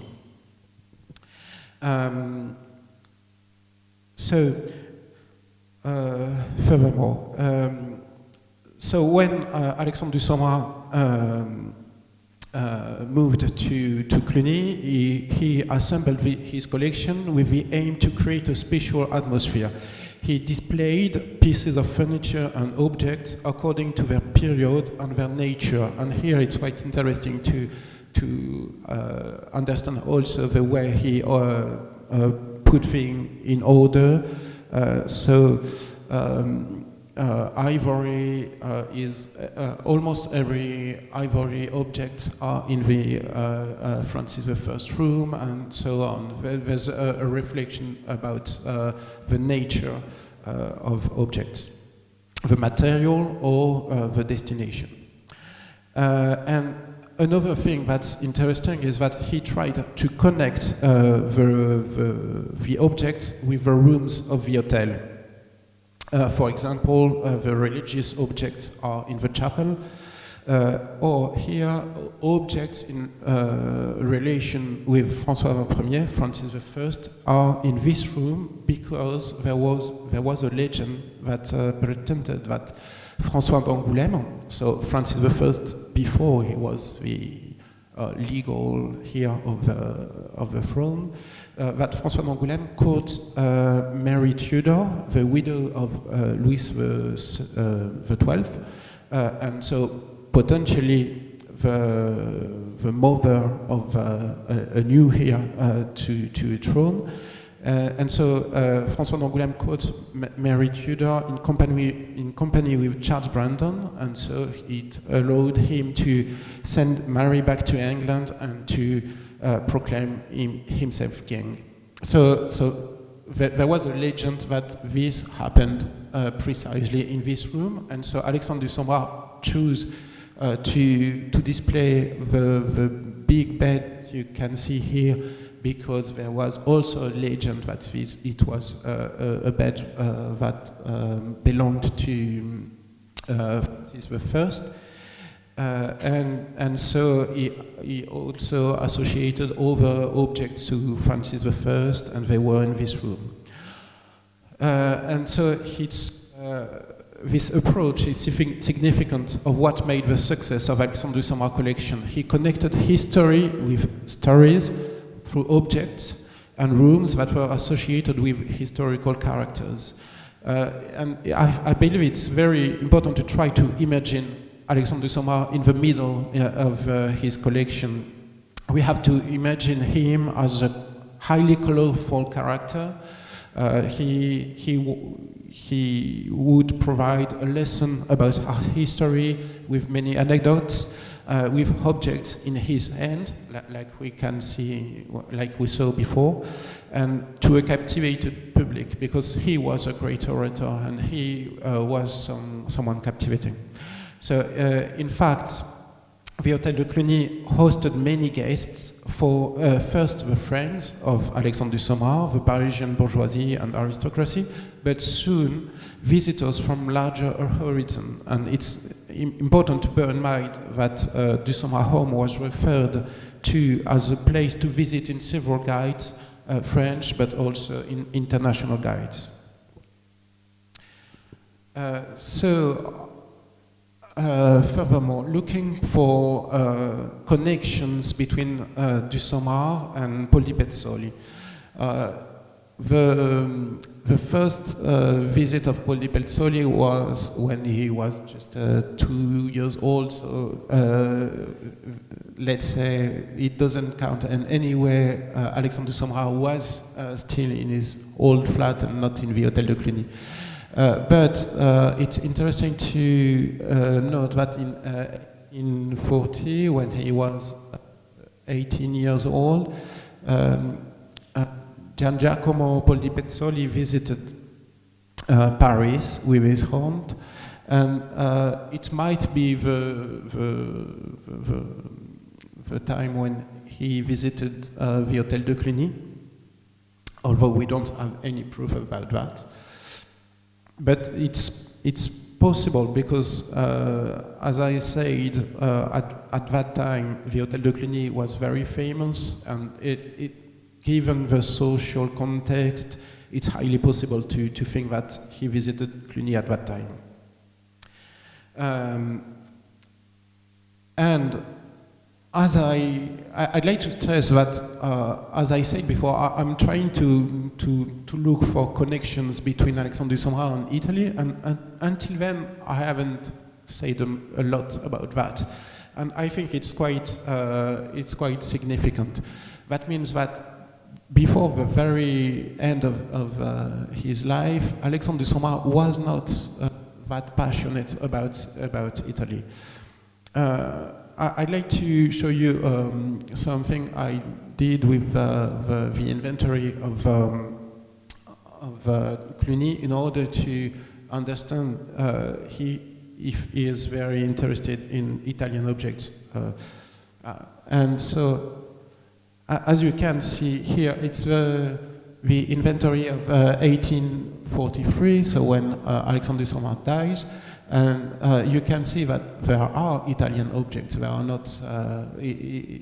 There are Italian objects in the collection, but not that much. And if you look more in detail, the presence is significant for weapons, but also for glass.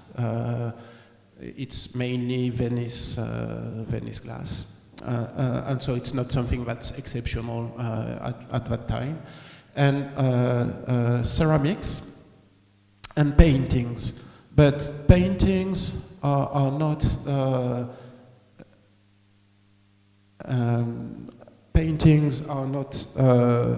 a big part of Alexandre Dussomar collection.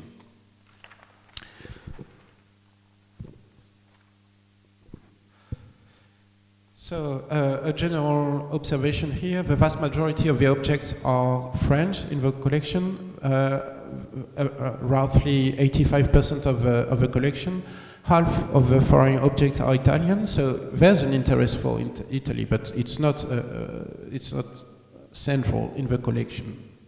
And so it's also interesting to try to understand why Italian visitors would visit Alexandre Dussomar collection. It's not because they want to see Italian artifacts in the Dussomar collection, it's because they want to see a new way to show objects. And very briefly, because I'm late, there's another way to approach the interest of Alexandre Dussomar for Italy by reading his main book, Les Arts au Moyen Âge. It was published since 1838, but it's unfinished, so we don't have a complete idea of the demonstration Alexandre Dussomar wanted to make. But from the parts he wrote or prepared, we can draw a few conclusions. The materials of Alexandre Dussomar are principally his collection, and so not an Italian collection, but a French collection. And also, in the meantime, Italy is well represented, and it's represented in the buildings, because there are about 100 prints representing buildings in the first album, and 19 of them are Italian buildings, and there are no other country represented. So I've made here a map of the cities represented in the first album, and as you can see, it's mainly northern Italy and central Italy. And it also gives us hints about where Dussomar, father and son, traveled in 1840 and 1842. So if we go back to the parallel lives of Alexandre Dussomar, Edmond Dussomar, and Gian Giacomo Poldi Pezzoli, it's quite interesting to see that Alexandre Dussomar is a pioneer in collecting, and so Edmond Dussomar and Gian Giacomo Poldi Pezzoli, who have almost the same age, are a second generation, and so they take inspiration from the work of Alexandre Dussomar. It's also interesting to see that after 1833, when Cluny opens to the public and becomes a national museum, there are many Italians visiting the collection, among them many Milanese people, about a third of Italian visitors, as shown by Lavinia Galli. And it's quite interesting to see that we have people in connection with Poldi Pezzoli visiting the collection. For example, Paolo Arioli in 1851 and Giuseppe Bertini the same year.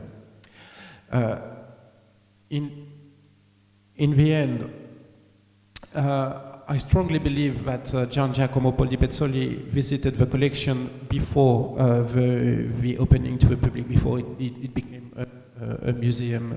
So he visited the private collection of Alexandre Dussomar. Here you can see the chamber, the room of Francis I, as it was shown before 1843, and then the new room of Francis I. So you can see the bed, it's the same, but it's not the same room. You can see there's a door on the left of the right, and it's the door that leads to the first Francis I room. As you can see, it's a different way to display objects. In the first one, everything is about accumulation, and in the second one, you can see there are more distance between the visitors and the objects. There are showcases, and there's more space, less accumulation. So it's less a personal collection, and it's starting to become a national collection, a scientific collection. And finally, I think in Poldi Pezzoli bedroom, I find more parallels with the way to display things that Alessandro wanted than his son. And so, yeah, I wanted to finish on this parallel, and sorry if I'm being a little too long.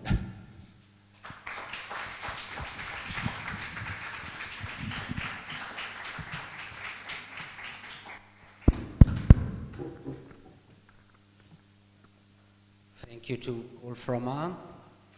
So the French contribution to the medieval revival is in the case of Sommerard also a contribution for the interior decoration as model. The French are important, and Louis Carin, we know, is very important for the birth of Bargello. So now is the last contribution of the morning section, Francesca Tasso, that will speak on Giacomo Poldi Pezzoli and the decorative arts, museums and temporary exhibitions in the 1870s. Francesca studied in Milan and Turin. She has been curator in the Museum of Decorative Arts and of Musical Instruments in Castello Sforzesco, Milan, since 2000, and chief curator of the artistic museums in Castello Sforzesco since 2009. Her studies focus on late Gothic sculpture, medieval decorative arts, and the constitution of museums collections in Milan.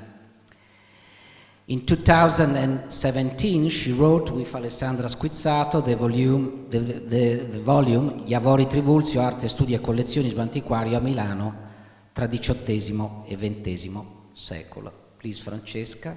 And if you have time later, we try to have a short discussion. Yes. Thank you, Alessandro. And first of all, thank you to Lavinia Galli, Alessandra Squizzato, and Silvia Davoli for inviting me to this so interesting day.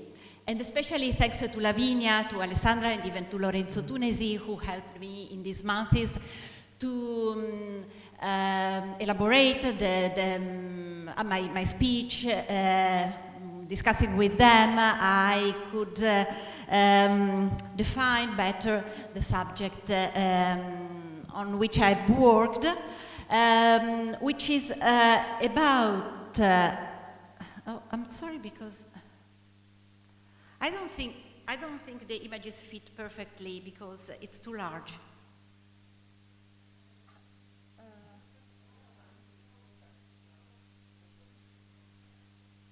Ma non è possibile vederne una a una perché così rimane tagliato via.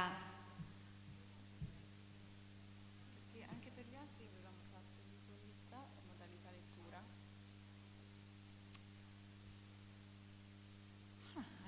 Perché io lavoro sul Mac, forse per questo. Ah, facciamo così, giusto. Così.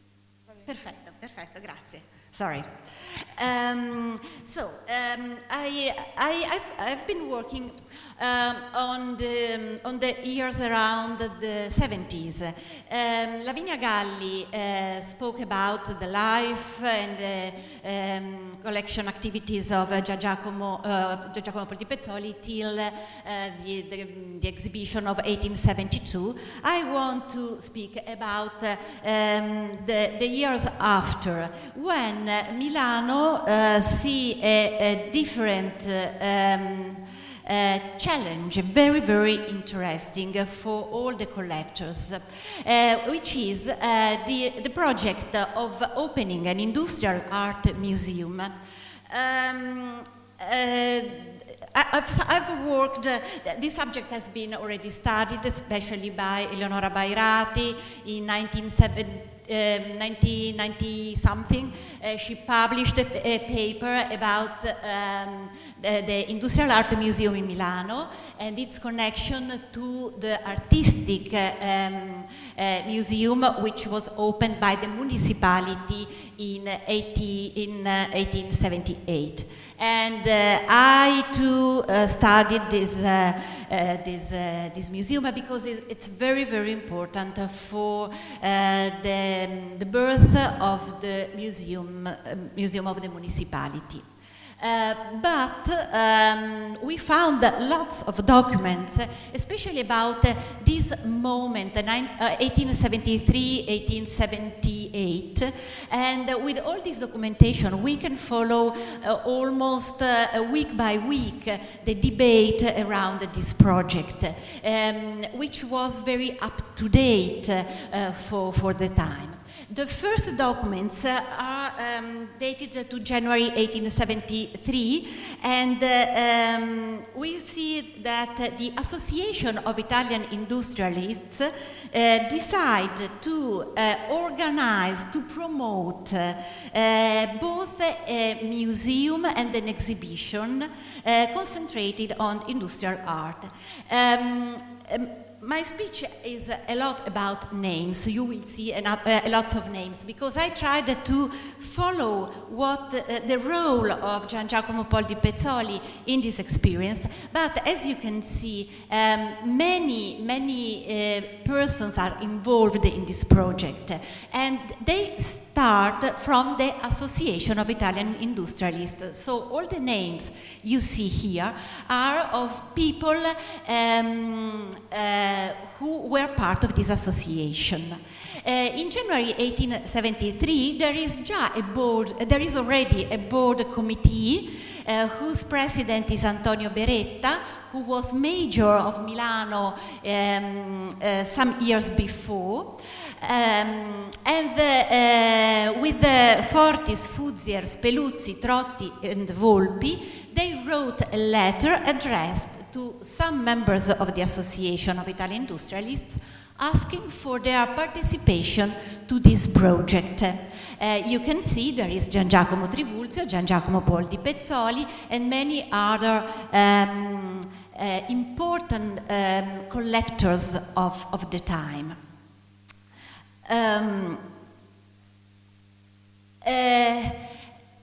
Almost all the collectors who receive this proposal accept, but there are some who refuse.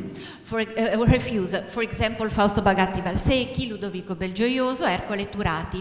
Even Gustavo Frizzoni was part of the association because he was part of a family involved in silk trade in Bergamo.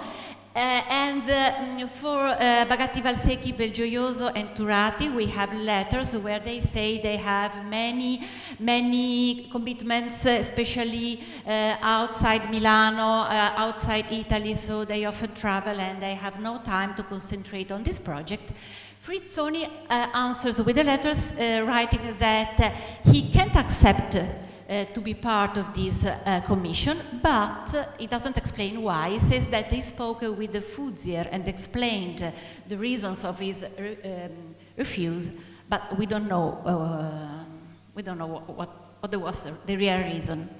And what's interesting is that since the first meeting, Beretta proposed already a program of the exhibition. Probably the project was prepared already in the year before. Two subcommissions are immediately created because the aims are two. One is to organize an exhibition of industrial art based on the funds of the association, and Fuzier, Fortis and Speluzzi are part of this subcommission. And another commission, composed by Trotti, Volpi and Carlo Hermes Visconti, has the aim to organize the museum. There are already funding for the exhibition, but not for the museum. So these members are are charged of looking for funding too.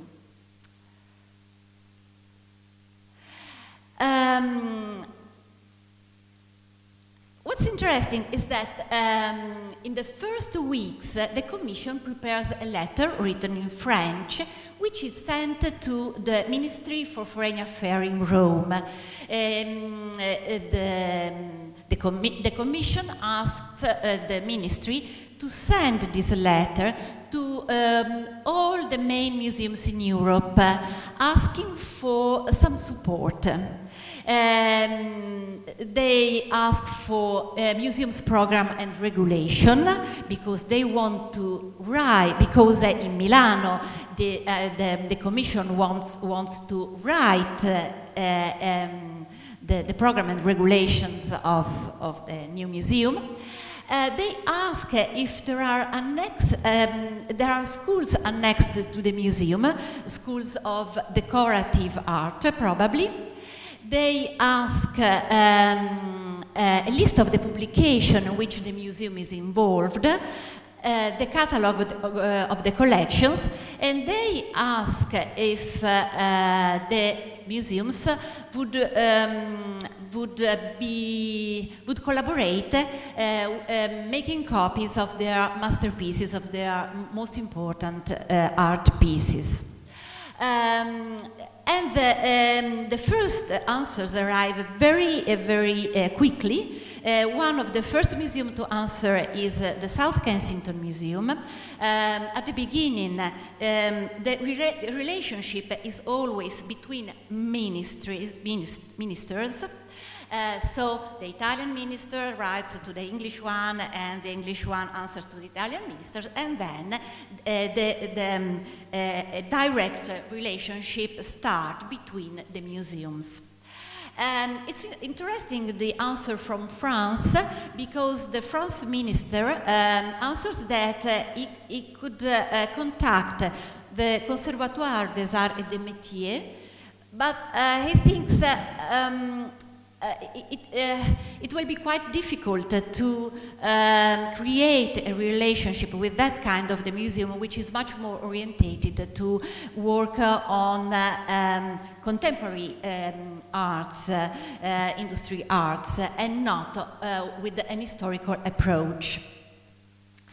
Other answers arrive in the following months and even in the following years.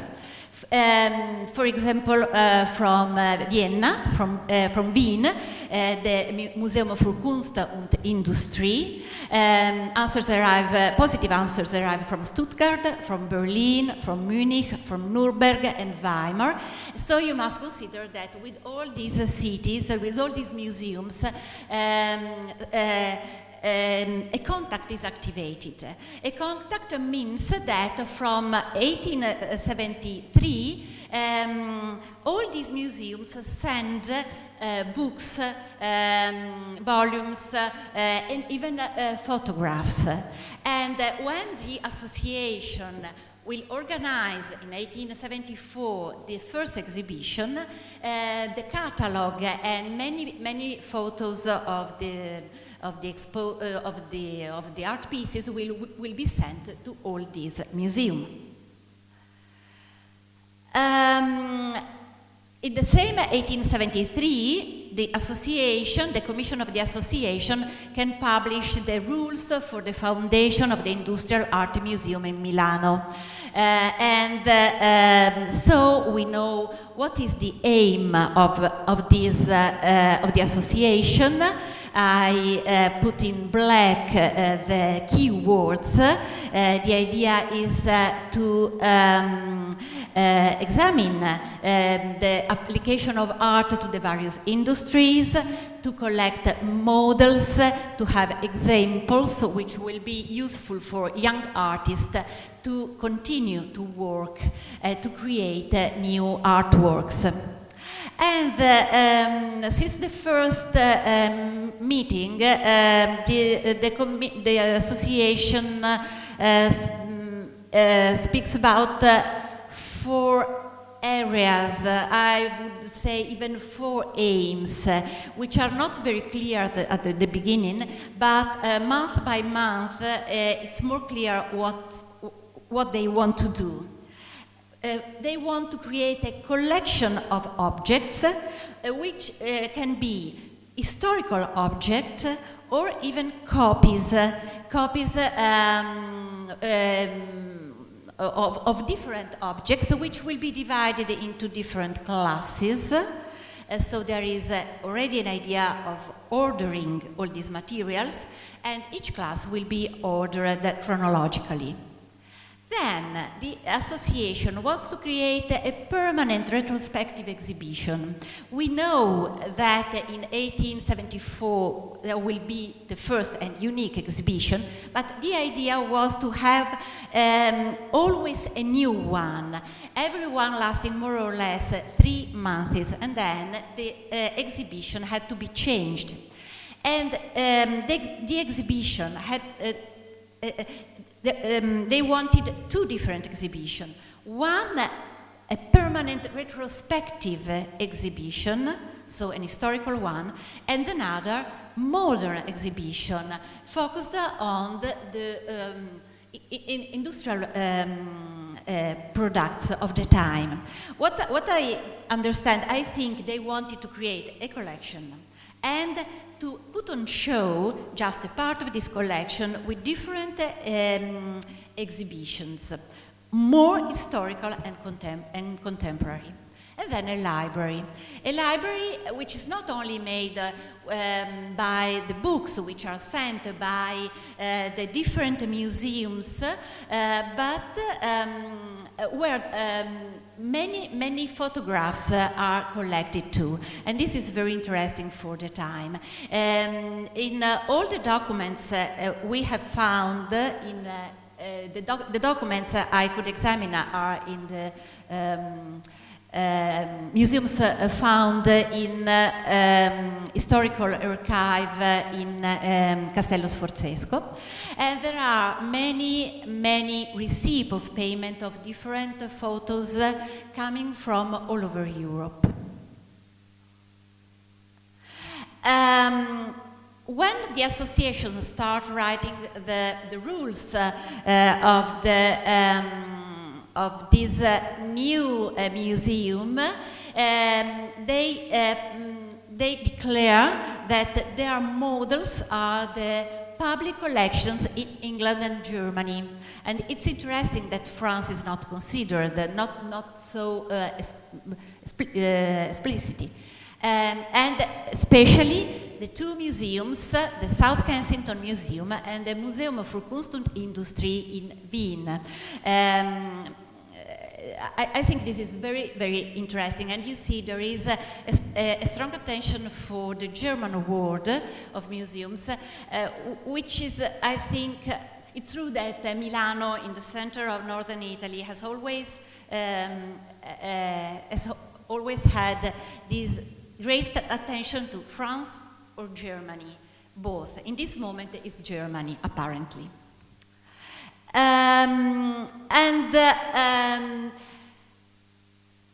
In January and February 1873, it's clear that the board committee and then the commission has the aim to create, to open the first exhibition in the autumn of that year. It is a little bit more complicated. Months passes, and we arrive at the beginning of 1874, when the asset of the museum is clear. There is a group of founding partners, 2,037 people, which is huge. At that moment, it's not only people part of the Association of Industrialists, but the founding partners are even collectors or people interested in art. The museum is led by an executive commission which has been charged of the museum, both of the museum and the exhibition, to be held, the first exhibition to be held, and an executive committee composed by 8 people. And we see that Gian Giacomo Poldi Pezzoli, who has always been present in all the meetings, in all the stages of this, all the steps of this adventure, is even part of this smaller committee. In the documents I found this page, I find it nice. We see the result of the election for the executive committee, and you see there are all the names. You see Poldi Pezzoli, 9 points, and then the other members, Fortis, Fuzier, Speluzzi, Trotti, and Castelbarco, and Oldofredi. We have spoken a lot about the Trivulzio family this morning, but we must not forget that even Ludovico Trotti was part of the family, because his wife was Maria, who was the daughter of Cristina Belgioioso Trivulzio.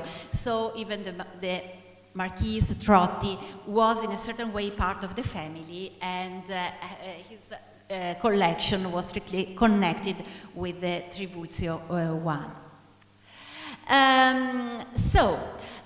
In the autumn 1874, the Association of Industrialists can open the first and unique historical exhibition of industrial art. This is a very important chapter for the story of decorative arts in Milano, because it's a very special event. You must consider that all these people involved in this project could put together more than 10,000 pieces, which were organized in different classes. We are in the years when the great collections, the historical Milanese collections, still existed, and the new one, like the Poldi Pezzoli's collection, were just built. So, reading the catalog which was published, we have perfectly the idea that Milano was the center, was one of the main center in Italy for this kind of art object. The exhibition was held in a building owned by the Association of Industrialists. The building doesn't exist anymore. It has been destroyed, but it was more or less where today there is the Museum of Natural History. We have the plants. There was a ground floor where normally the association had its bureau, and at the first floor there were the art pieces were exposed all around. A catalogue was published, and it's a very important instrument to work on these collections, because all the pieces are described with a few lines. Sometimes it's just a few words, but there are often there are the measures, and a part of the catalogue. Many, not all obviously, but many objects were photographed, and the photos were made to be sold one by one by people interested, but they were even collected in album. We have still 6 albums of photos, and the albums are in the art library in Castello Sforzesco. Probably there was more than one copy of this group, of these albums, but at the moment we just know this one in Milano.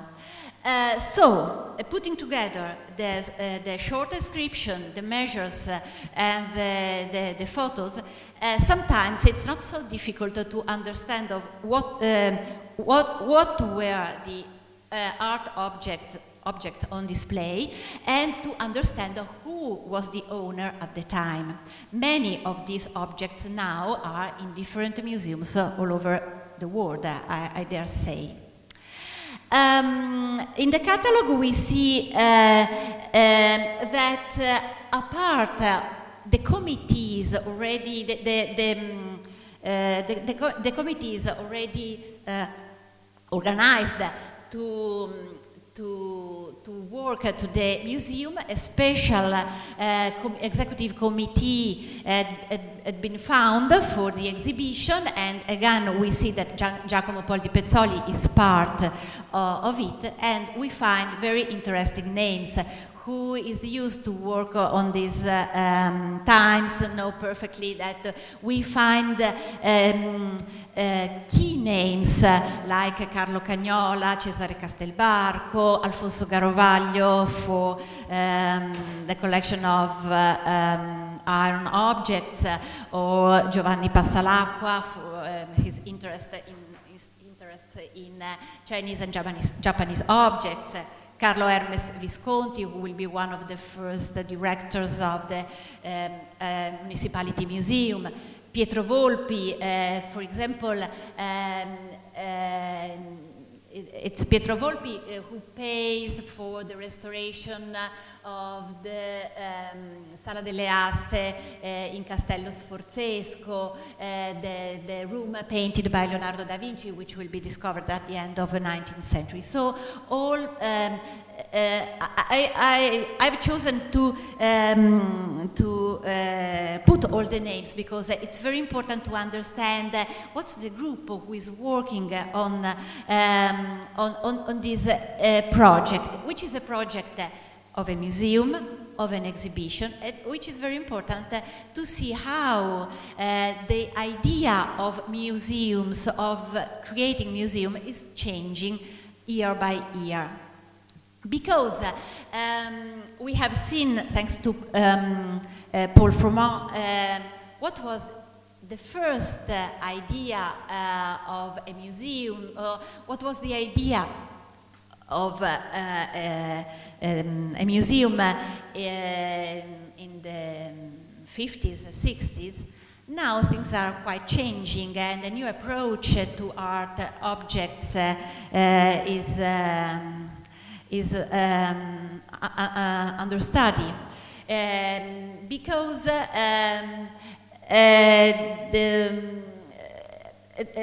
working to the catalogue and working to the groups to be put on show in the building,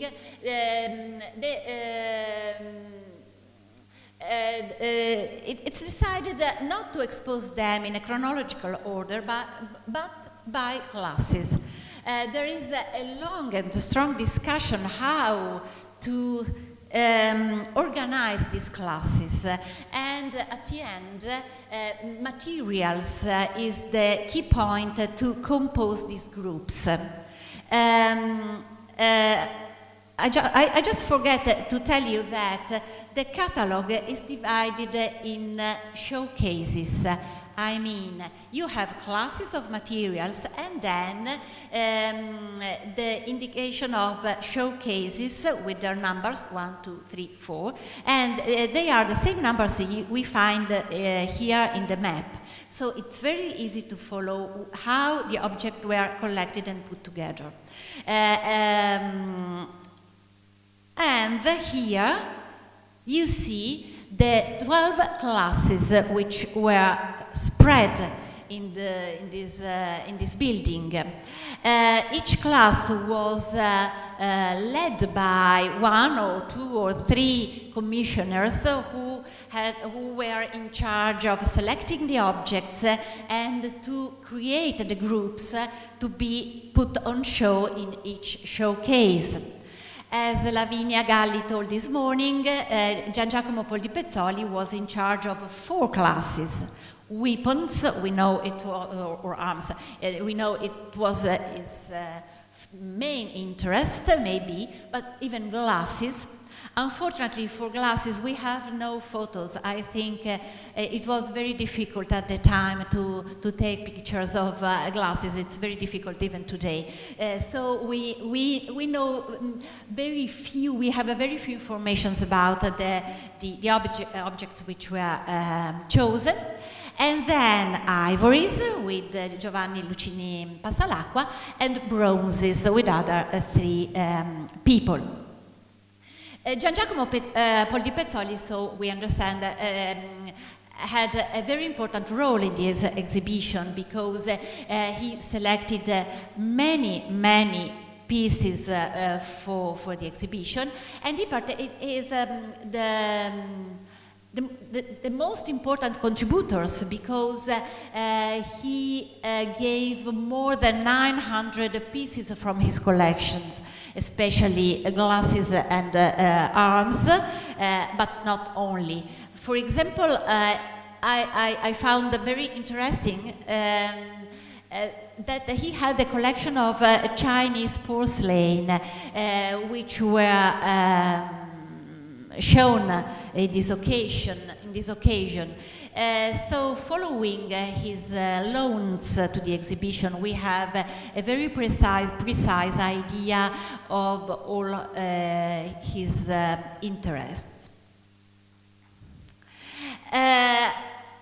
Now I chose some of the pictures of the photos where we can see some of the masterpieces belonging to Gian Giacomo Poldi Pezzoli collection. This is the helmet with the coat of arms of the Borromeo family, which Lavinia showed this morning. I go fast because time is passing very quickly. Okay. An iron gorget with a gemin decoration. You have even the idea of the quality of these photos, which there was a long debate to choose the photographer, and then Giulio Rossi from Genova was chosen, and he was the official, he was named as the official photographer even for the museum. Unfortunately, it's a little bit heavy, the PowerPoint, not even guns, for example.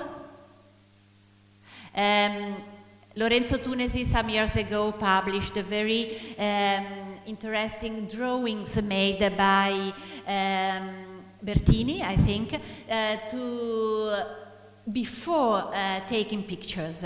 So even the way the different objects were put together was studied very carefully.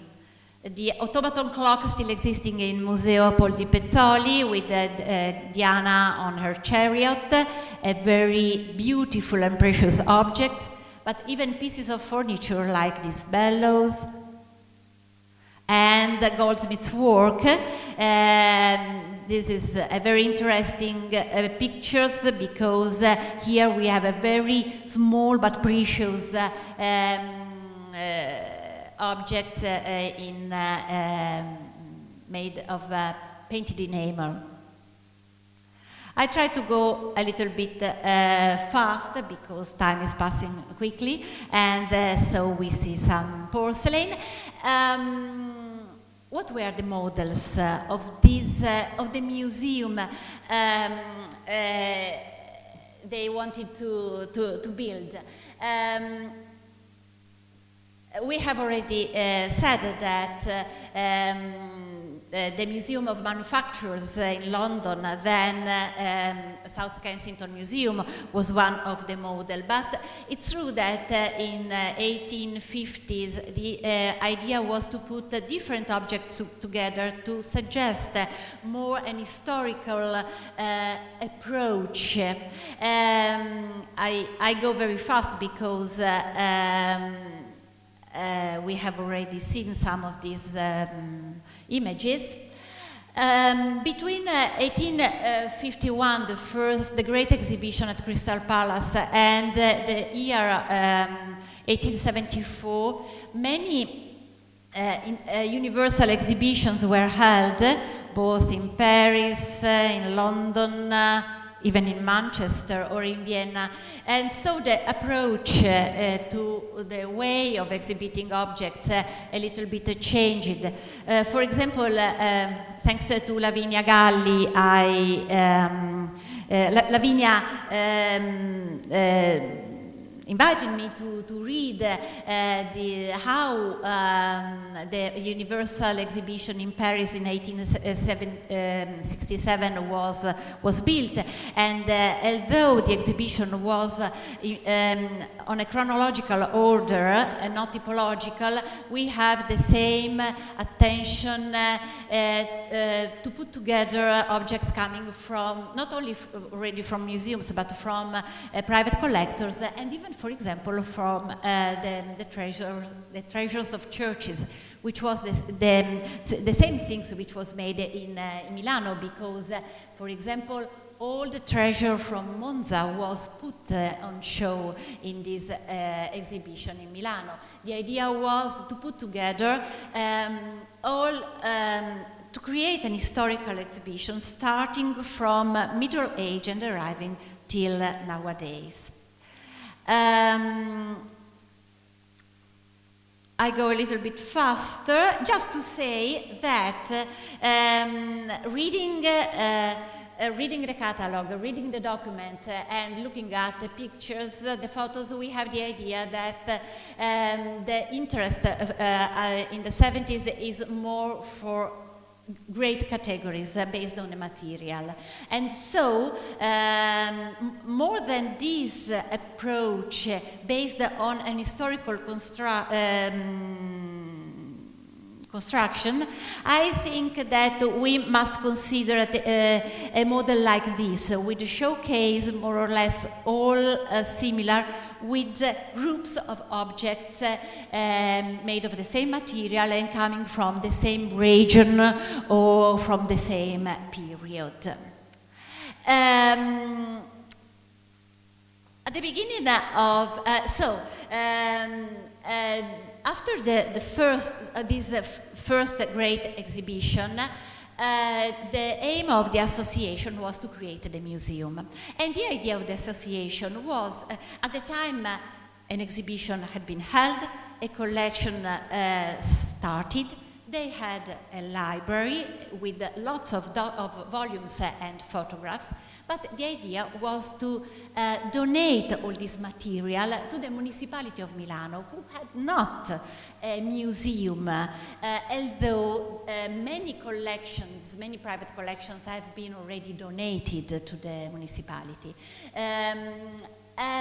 So the idea is to arrive to this moment. At the beginning of 1876, a new committee is made, a committee of 5 people. Gian Giacomo Poldi Pezzoli is part of this committee, together with Carlo Hermes Visconti, Carlo Cagnola, Ludovico Trotti, Cesare Castelbarco, and they had to create the condition of passing the idea of the industrial museum to the municipality. We see that in February, Gian Giacomo abandons the presidency of the Committee of 5 in favor of Carlo Cagnola. We don't know why. Probably, maybe it was his health had some problem. And from this moment, Gian Giacomo disappears from the documents. But it's true that in the same year, the Association of Industrialists gave all these project to the municipality. Even the building where the exhibition had been held is given to the municipality. And so the municipality establishes the Municipal Art Museum, which is open to the public in June 1878.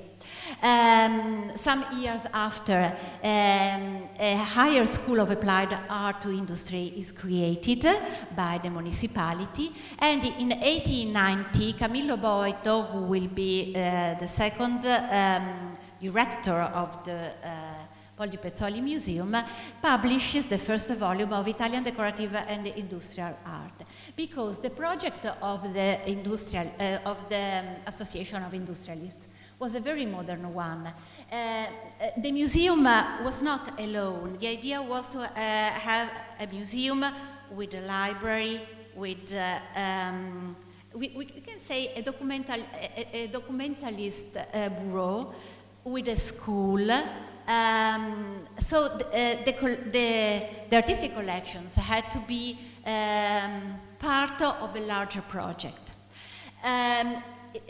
We have no time anymore, but I just want to say that the Industrial Art Museum was the expression of a group of people who had, I think, a modern idea of museum. The municipality of Milano take this project and immediately they change the name. It's not the Industrial Art Museum anymore, but it's the Municipal Art Museum. The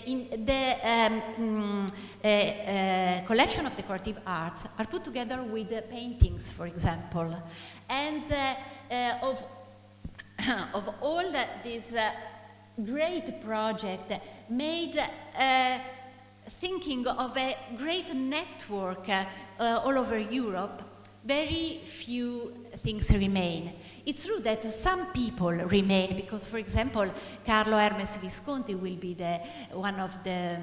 will be involved in the project until 1899, when the museum will be transferred from this building in the gardens to Castello Sforzesco. But the impression is that the great revolutionary ideas of 1873, of 1874 will be lost with the transformation and the passing of the museum to the municipality. Sorry, I'm a little bit late.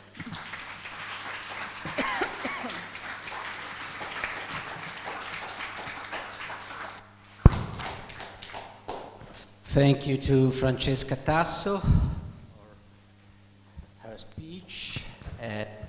Old and modern models and contemporary productions, and that's the result, in a sense, also of the Poldi Pezzoli House and Museum.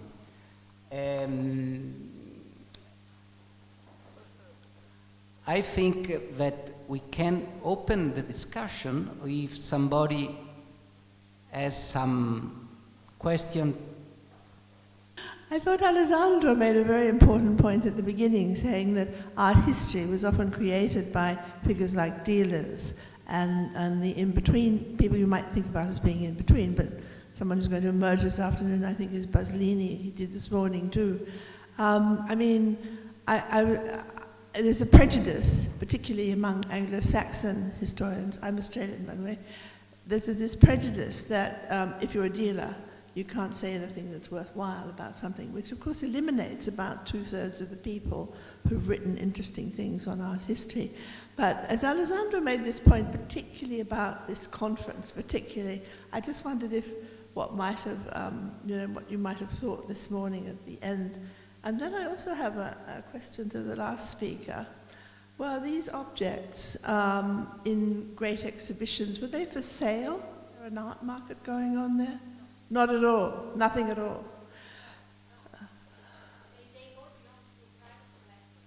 They did. That doesn't mean they're not for sale.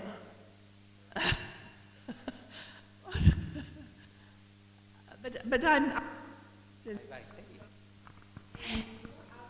Circumstances when they have big exhibitions. Oh, okay. Well,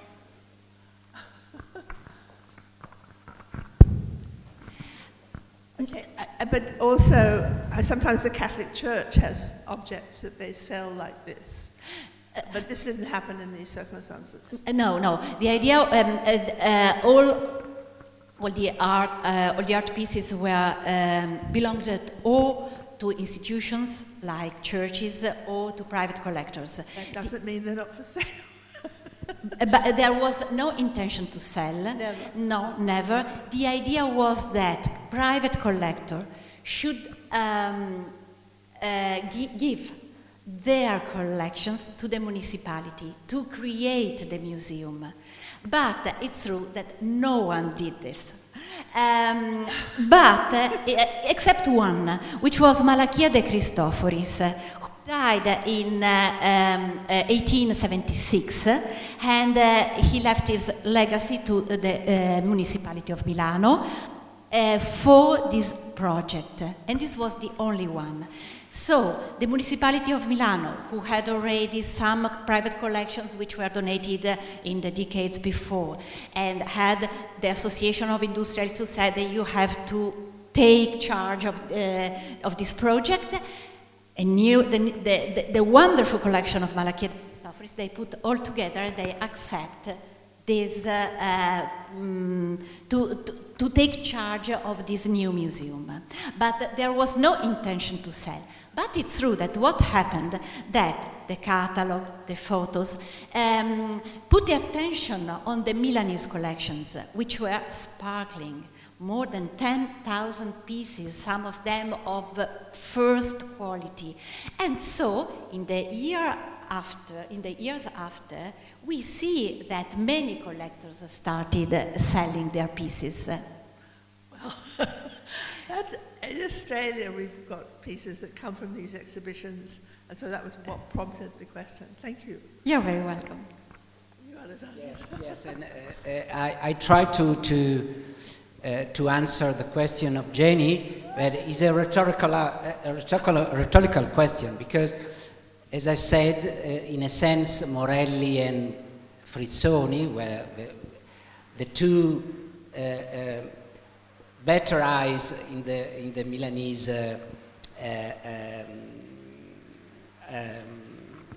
situation of the end of 19th century, beginning of 20th, are dealers in a sense.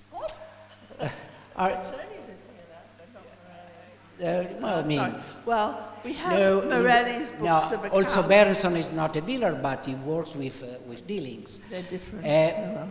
But what I would like to say is that art history in Italy became an academic discipline very late, at the beginning of 20th century with Venturi. In Germany was an academic discipline before, and so in England or in the Anglo-Saxon world, as in Italian, they are dealing, and the history of collections are the ways to move the studies also. Yeah. That's what I want to say. I think that's a very important point. Yes. However, I just take exception to one thing. With Morelli, I wrote this biography, and there's a lot of reviews. And am I clear or not? So some reviewers said, oh, well, he was just a dealer. But we have his notebooks, his books of accounts, what he did day by day. There's no record of buying and selling. He occasionally bought pictures and sold them, but he's not a dealer in the sense that he's not buying and selling every day. Whereas if you look at the account books of John Paul Richter, which are now in the Greek department of the Metropolitan Museum in New York, every line is a buying and selling activity. So yes, better say the connections, yes. Morelli and Frizzoni connections with the art dealing Well, world. Frizzoni needed money. I don't think Morelli did. I mean, I think I don't think Morelli was very wealthy, but he had enough money, and he wasn't ever married. Neither was Frizzoni, but Frizzoni came from a family and he had to support them because his father died young, and his sister's husband died young. Yes, but in a sense, is a condition of work with the eye. That's important. If people like Frizzoni and Morelli are involved in the art dealing and art collector as consultant, as advisors, especially, is the way to understand the quality of the objects. And Otto Mundler, that is one of the prominent connoisseur of 19th century, was a dealer. And before, in 18th century, Mariette was a dealer also. Yes. So, I mean, before art history begins to be an academic discipline, the world of dealing and collecting is the field where the researchers improve. And I think that's an important point to bring out. Yes.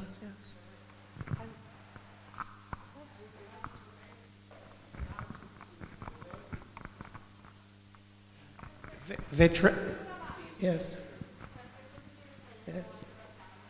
Può darsi, si potrebbe dire il nome. Yes, Cantoni Uriel. My great-grandfather was an antique dealer in Milano. He had just the shop here in Via Andegari 18 and in Via Ugo Foscolo 1. And he also participated, these kinds of exhibitions went on in Rome in 1886 for metals, also argenteria, and in 1877 for textiles. And it was a kind of a place that you can show your private collection. He was a big collector. One of the collection consisted of textiles and antique textiles. And after this big exhibition in Rome, also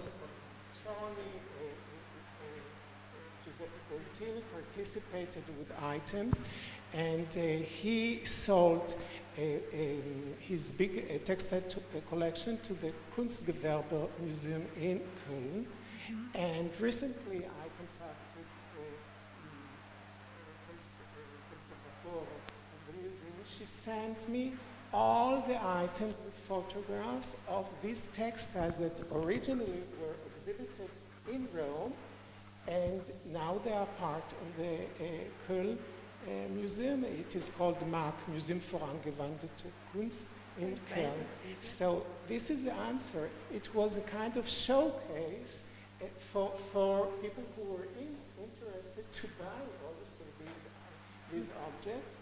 And Wilhelm von Bode, who was a very close friend of Achille Cantoni, the antique dealer, also acquired many objects for the Kunstgewerbe Museum in Berlin. And unfortunately, with the bombing of the Second World War, most of the items disappeared, yes. But some of them still exist. One of them is an inkstand of Ayyubid period in the Islamic art department Pergamon Museum in Berlin, and it was sold by my great-grandfather to Wilhelm von Bode. So this is, this is how it happened. Yes. Yes. Many antique dealers were intended to show their merchandise, and afterwards they sold it. Thank you very much. Thank you. Il signore si chiamava Uriel Cantoni ed è pronipote di Achille Cantoni, che fu un antiquario anche fornitore non tanto di Gian Giacomo Poldi Pezzoli quanto di Giuseppe Bertini, cioè subito dopo l'apertura del museo. Quindi ha studiato un po' le provenienze e i contatti tra Cantoni e il Poldi Pezzoli ai tempi della direzione di Mottola Molfino, quindi già da un bel po' di tempo. Io volevo aggiungere, per quanto riguarda, unendo la domanda di Jenny con quella di Alessandro, che ci sono evidenze ovviamente nella prima metà del secolo di studiosi che sono anche dealer. Per esempio Bernardino Biondelli è il direttore del Museo Numismatico di Brera, ma è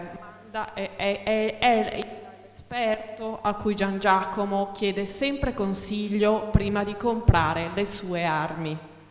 Quindi, e lo stesso avviene con una figura meno professionale dal punto di vista storico, che è Carlo Maria Colombo. Quando Carlo Maria Colombo, che è il fornitore delle armi, vende direttamente, ma in altri casi esprime un giudizio sull'offerta di altri, sempre di armi, che vengono proposte a Gian Giacomo Poldi Pezzoli, e qui il discrimine tra antiquario, venditore ed esperto è molto, molto labile.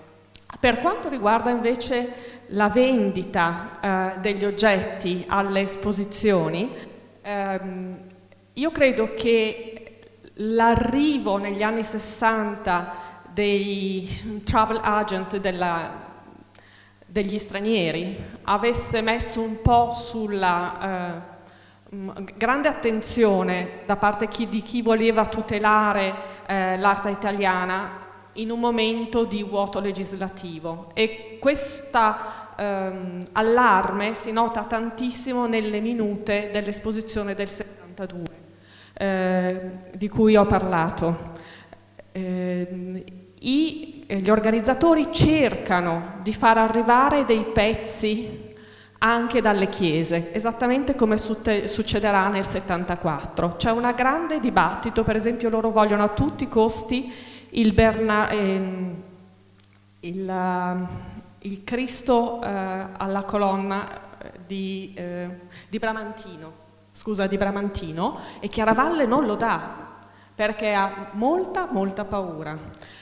Arrivano delle lettere da parte degli antiquari che vorrebbero anche loro esporre, e alla fine la commissione decide che non vuole, non per la qualità dei pezzi proposti, ma perché non vuole assolutamente nessuno scandalo di mercato, e addirittura scrivono un comunicato stampa che mandano a tutti i giornali dicendo che in questa mostra non ci sarà assolutamente niente di legato alle vendite.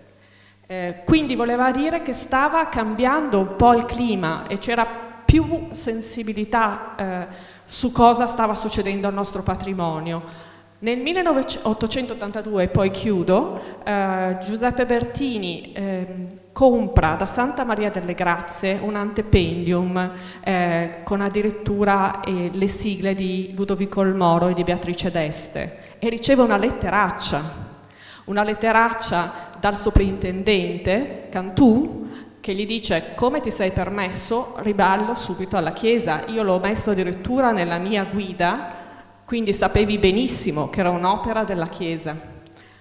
L'abbiamo ancora noi, by the way. Bene, scusami, diciamo il gioco di Bramante e Bramantino è significativo, perché in effetti quello di Chiaravalle è il Bramante oggi a Brera, mentre il Bramantino che gli somiglia è uscito dall'Italia nel Novecento. Sì, certo, no. Qualche altra domanda?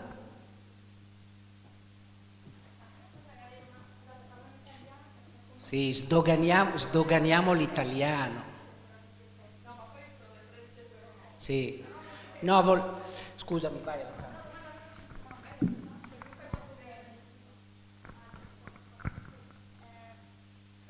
interessata io alle relazioni Milano-Firenze, che nell'Ottocento sono molto importanti e frequentissime. Come abbiamo visto, in realtà tutta la scena internazionale è fondamentale per il collezionismo, perché il collezionismo si studia proprio con delle relazioni ad ampissimo raggio, perché i collezionisti le avevano per diversi motivi sociali, economici, ma così è. Comunque sull'asse Milano-Firenze, insomma, a me interessa molto. A un convegno curato da Rossetti lo scorso anno sul neosforzesco è intervenuto un giovane studioso che si chiama Lorenzo Orsini su l'atelier, gli acquisti di Stefano Bardini, quindi spostato, diciamo, un po' più avanti come decenni rispetto al periodo degli decenni centrali che stiamo studiando noi.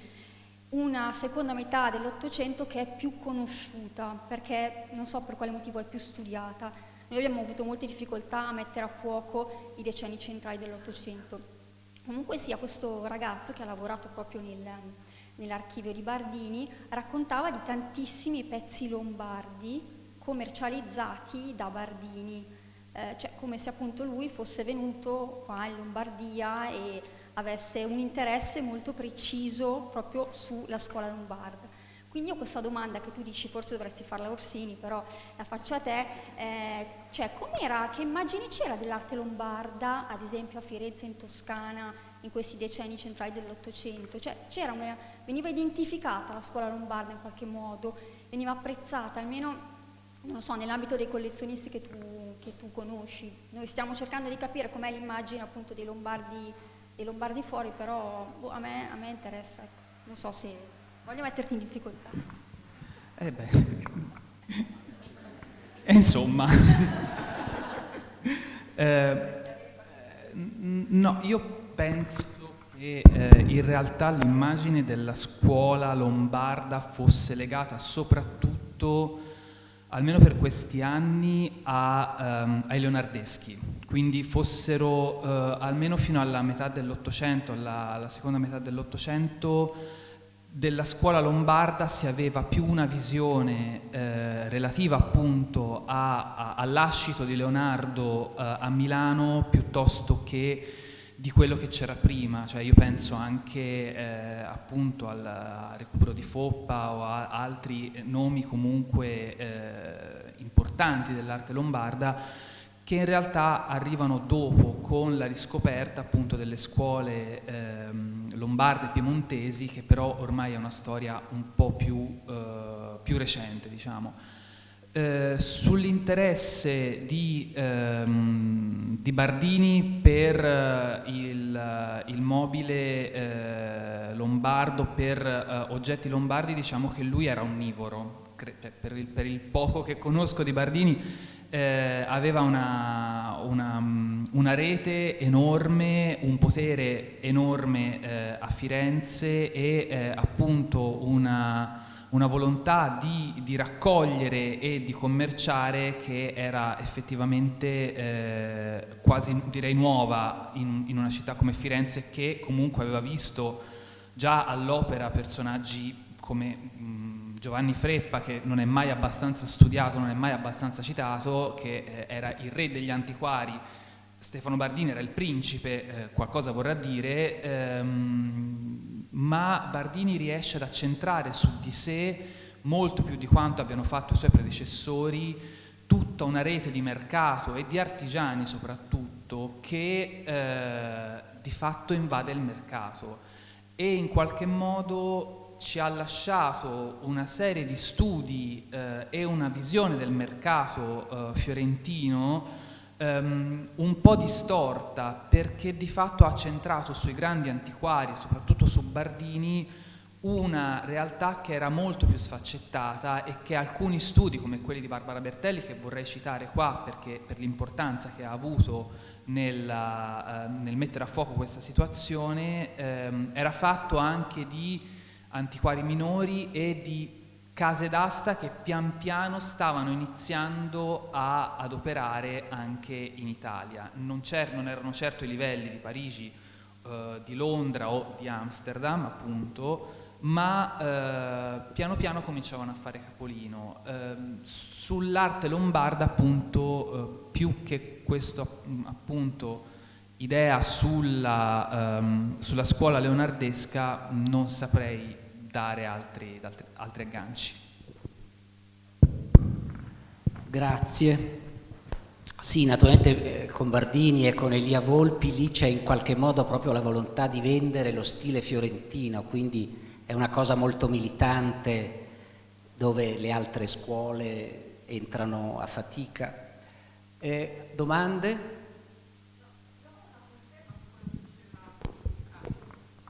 Non ci avevo mai pensato prima, ma i nostri FOPPA sono praticamente le ultime cose acquistate da Gian Giacomo, cioè risalgono al 77-78. Noi stiamo cercando di fare una sorta di provenance index adesso, nel senso che questi nuovi documenti ci hanno aiutato ad abbinare fatture con date di ingresso, che non l'avevamo mai fatto in maniera molto precisa, e sicuramente arrivano prima i leonardeschi e Foppa arriva tra gli ultimi.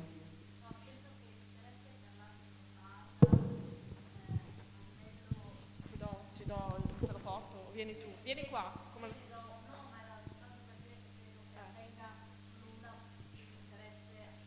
ideologico qualche volta, nel senso, penso alla Francia, è tardo, è quando i francesi vogliono con coraggio, cioè si concentrano sui legami medievali, nel senso quello che veniva prima del Rinascimento, e identificano in Milano ovviamente per ragioni anche storiche e politiche, ma ovvio era una storia dell'arte militante. Allora quando diventa militante la Lombardia viene presa in considerazione, se no nel caso di Bardini pensavo anche allo studiolo che c'è al V&A, quello che viene da Cremona, di Pampurino, anche lì è lui che lo vende al V&A, ma era dovuto al fatto che aveva questa rete di impiegati, di persone che andavano a staccare gli affreschi, eccetera, eccetera. Quindi era l'opportunità, credo, più che appunto la volontà di patrocinare un gusto per l'arte lombarda. E anche per la National Gallery il gusto è per i leonardeschi, cioè abbiamo studiato con Susanna, quello era il target, e la competizione anche fra Parigi e Londra è sui leonardeschi, non sulle scuole precedenti. Poi pian piano ovviamente si allarga perché dovevano avere una scuola, però e lì il merito è di Frizzoni più che di Morelli per questo spostamento di interessi. È Frizzoni che studia particolarmente la scuola lombarda. Alessandro.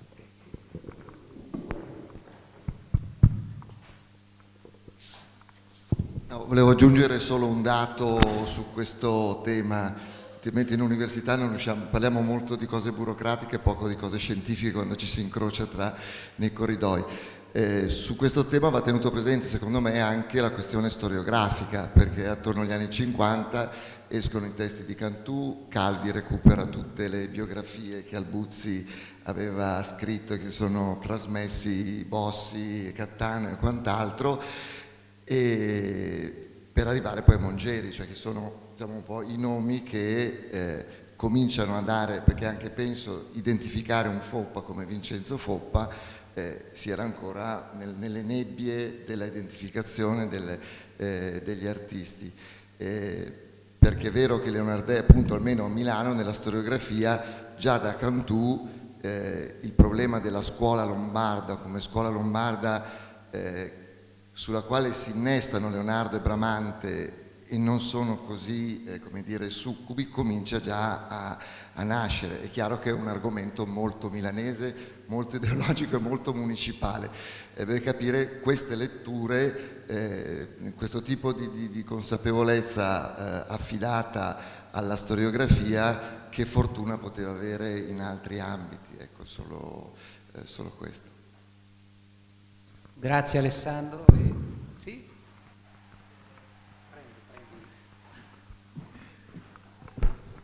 No, sulla questione delle scuole in realtà riflettevo prima che in realtà non tanto le scuole milanesi quanto per esempio la scuola bresciana invece con Moroni è una delle prime ad a rivestire un interesse per la National Gallery. Lo stesso Otto Mündler, se non sbaglio, nel 1855 già pubblica la prima monografia un primo studio critico su Moroni, quindi anche quello è, siamo già, cioè, come dire, è una scuola diciamo in anni avanzati, la cinquecentesca, come dire, che si identifica già in anni un po' più avanzati rispetto agli esempi di Foppa, diciamo. Però quella riveste già un certo interesse da parte quantomeno degli acquirenti inglesi. Moroni è, per esempio, penso a James Hudson a Torino, che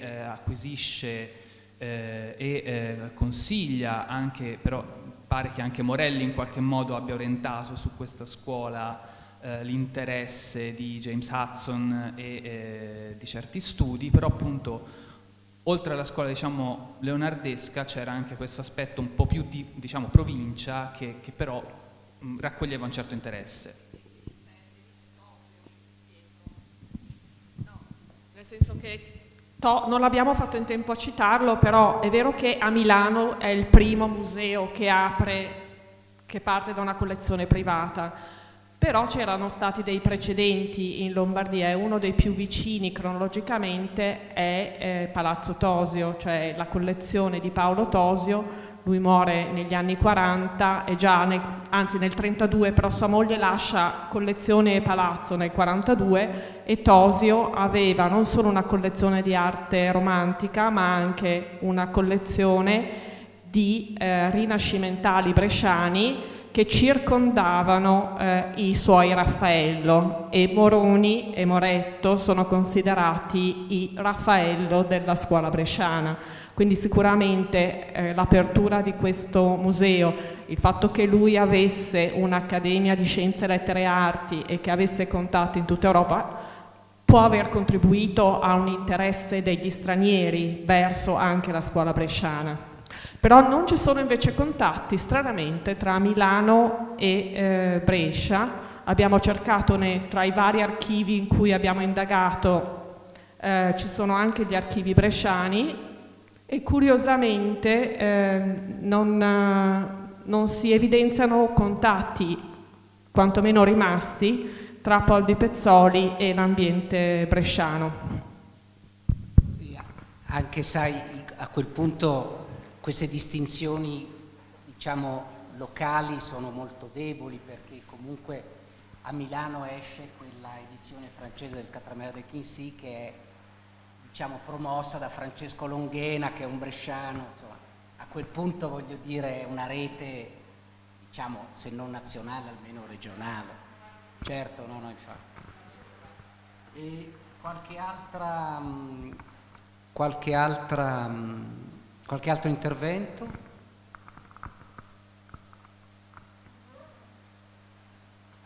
Sì.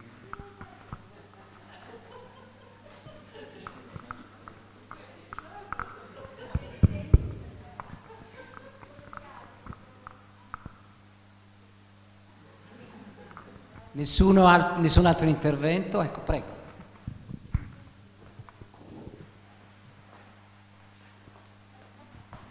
Thank you, and I apologise that this is in English and not Italian.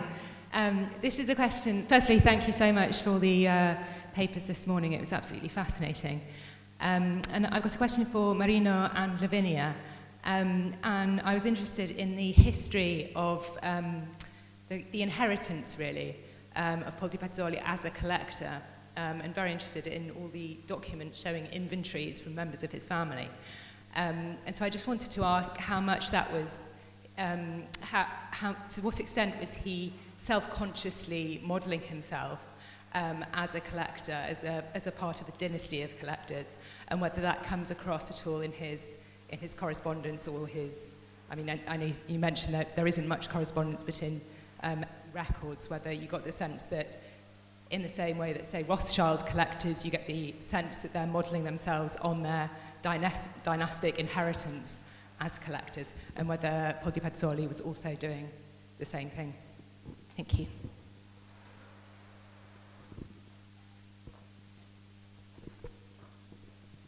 So, I think that his mother stressed him a lot in his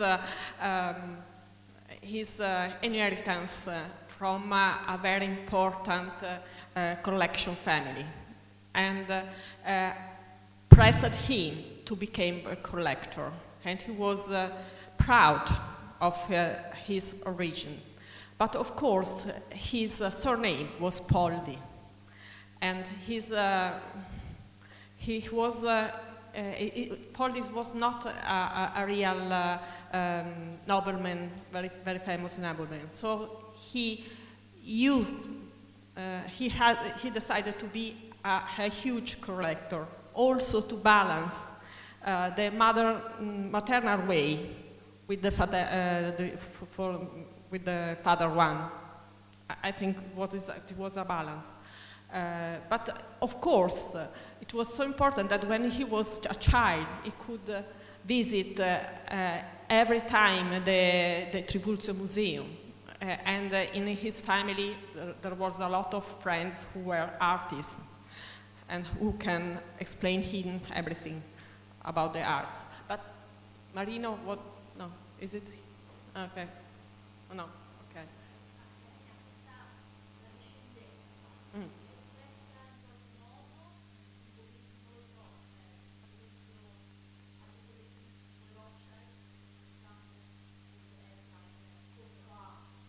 No. See, yeah, his father and his mother has for a while a coat farm with the three faces of Trivulzio, but it was just during the marriage. Then it disappeared and remained only the Poldi. And no, I think everybody that knows it. And other things, he was only Don, but most of the people call him Marquis, because Trivulzio were Marquis, but he was not. Okay.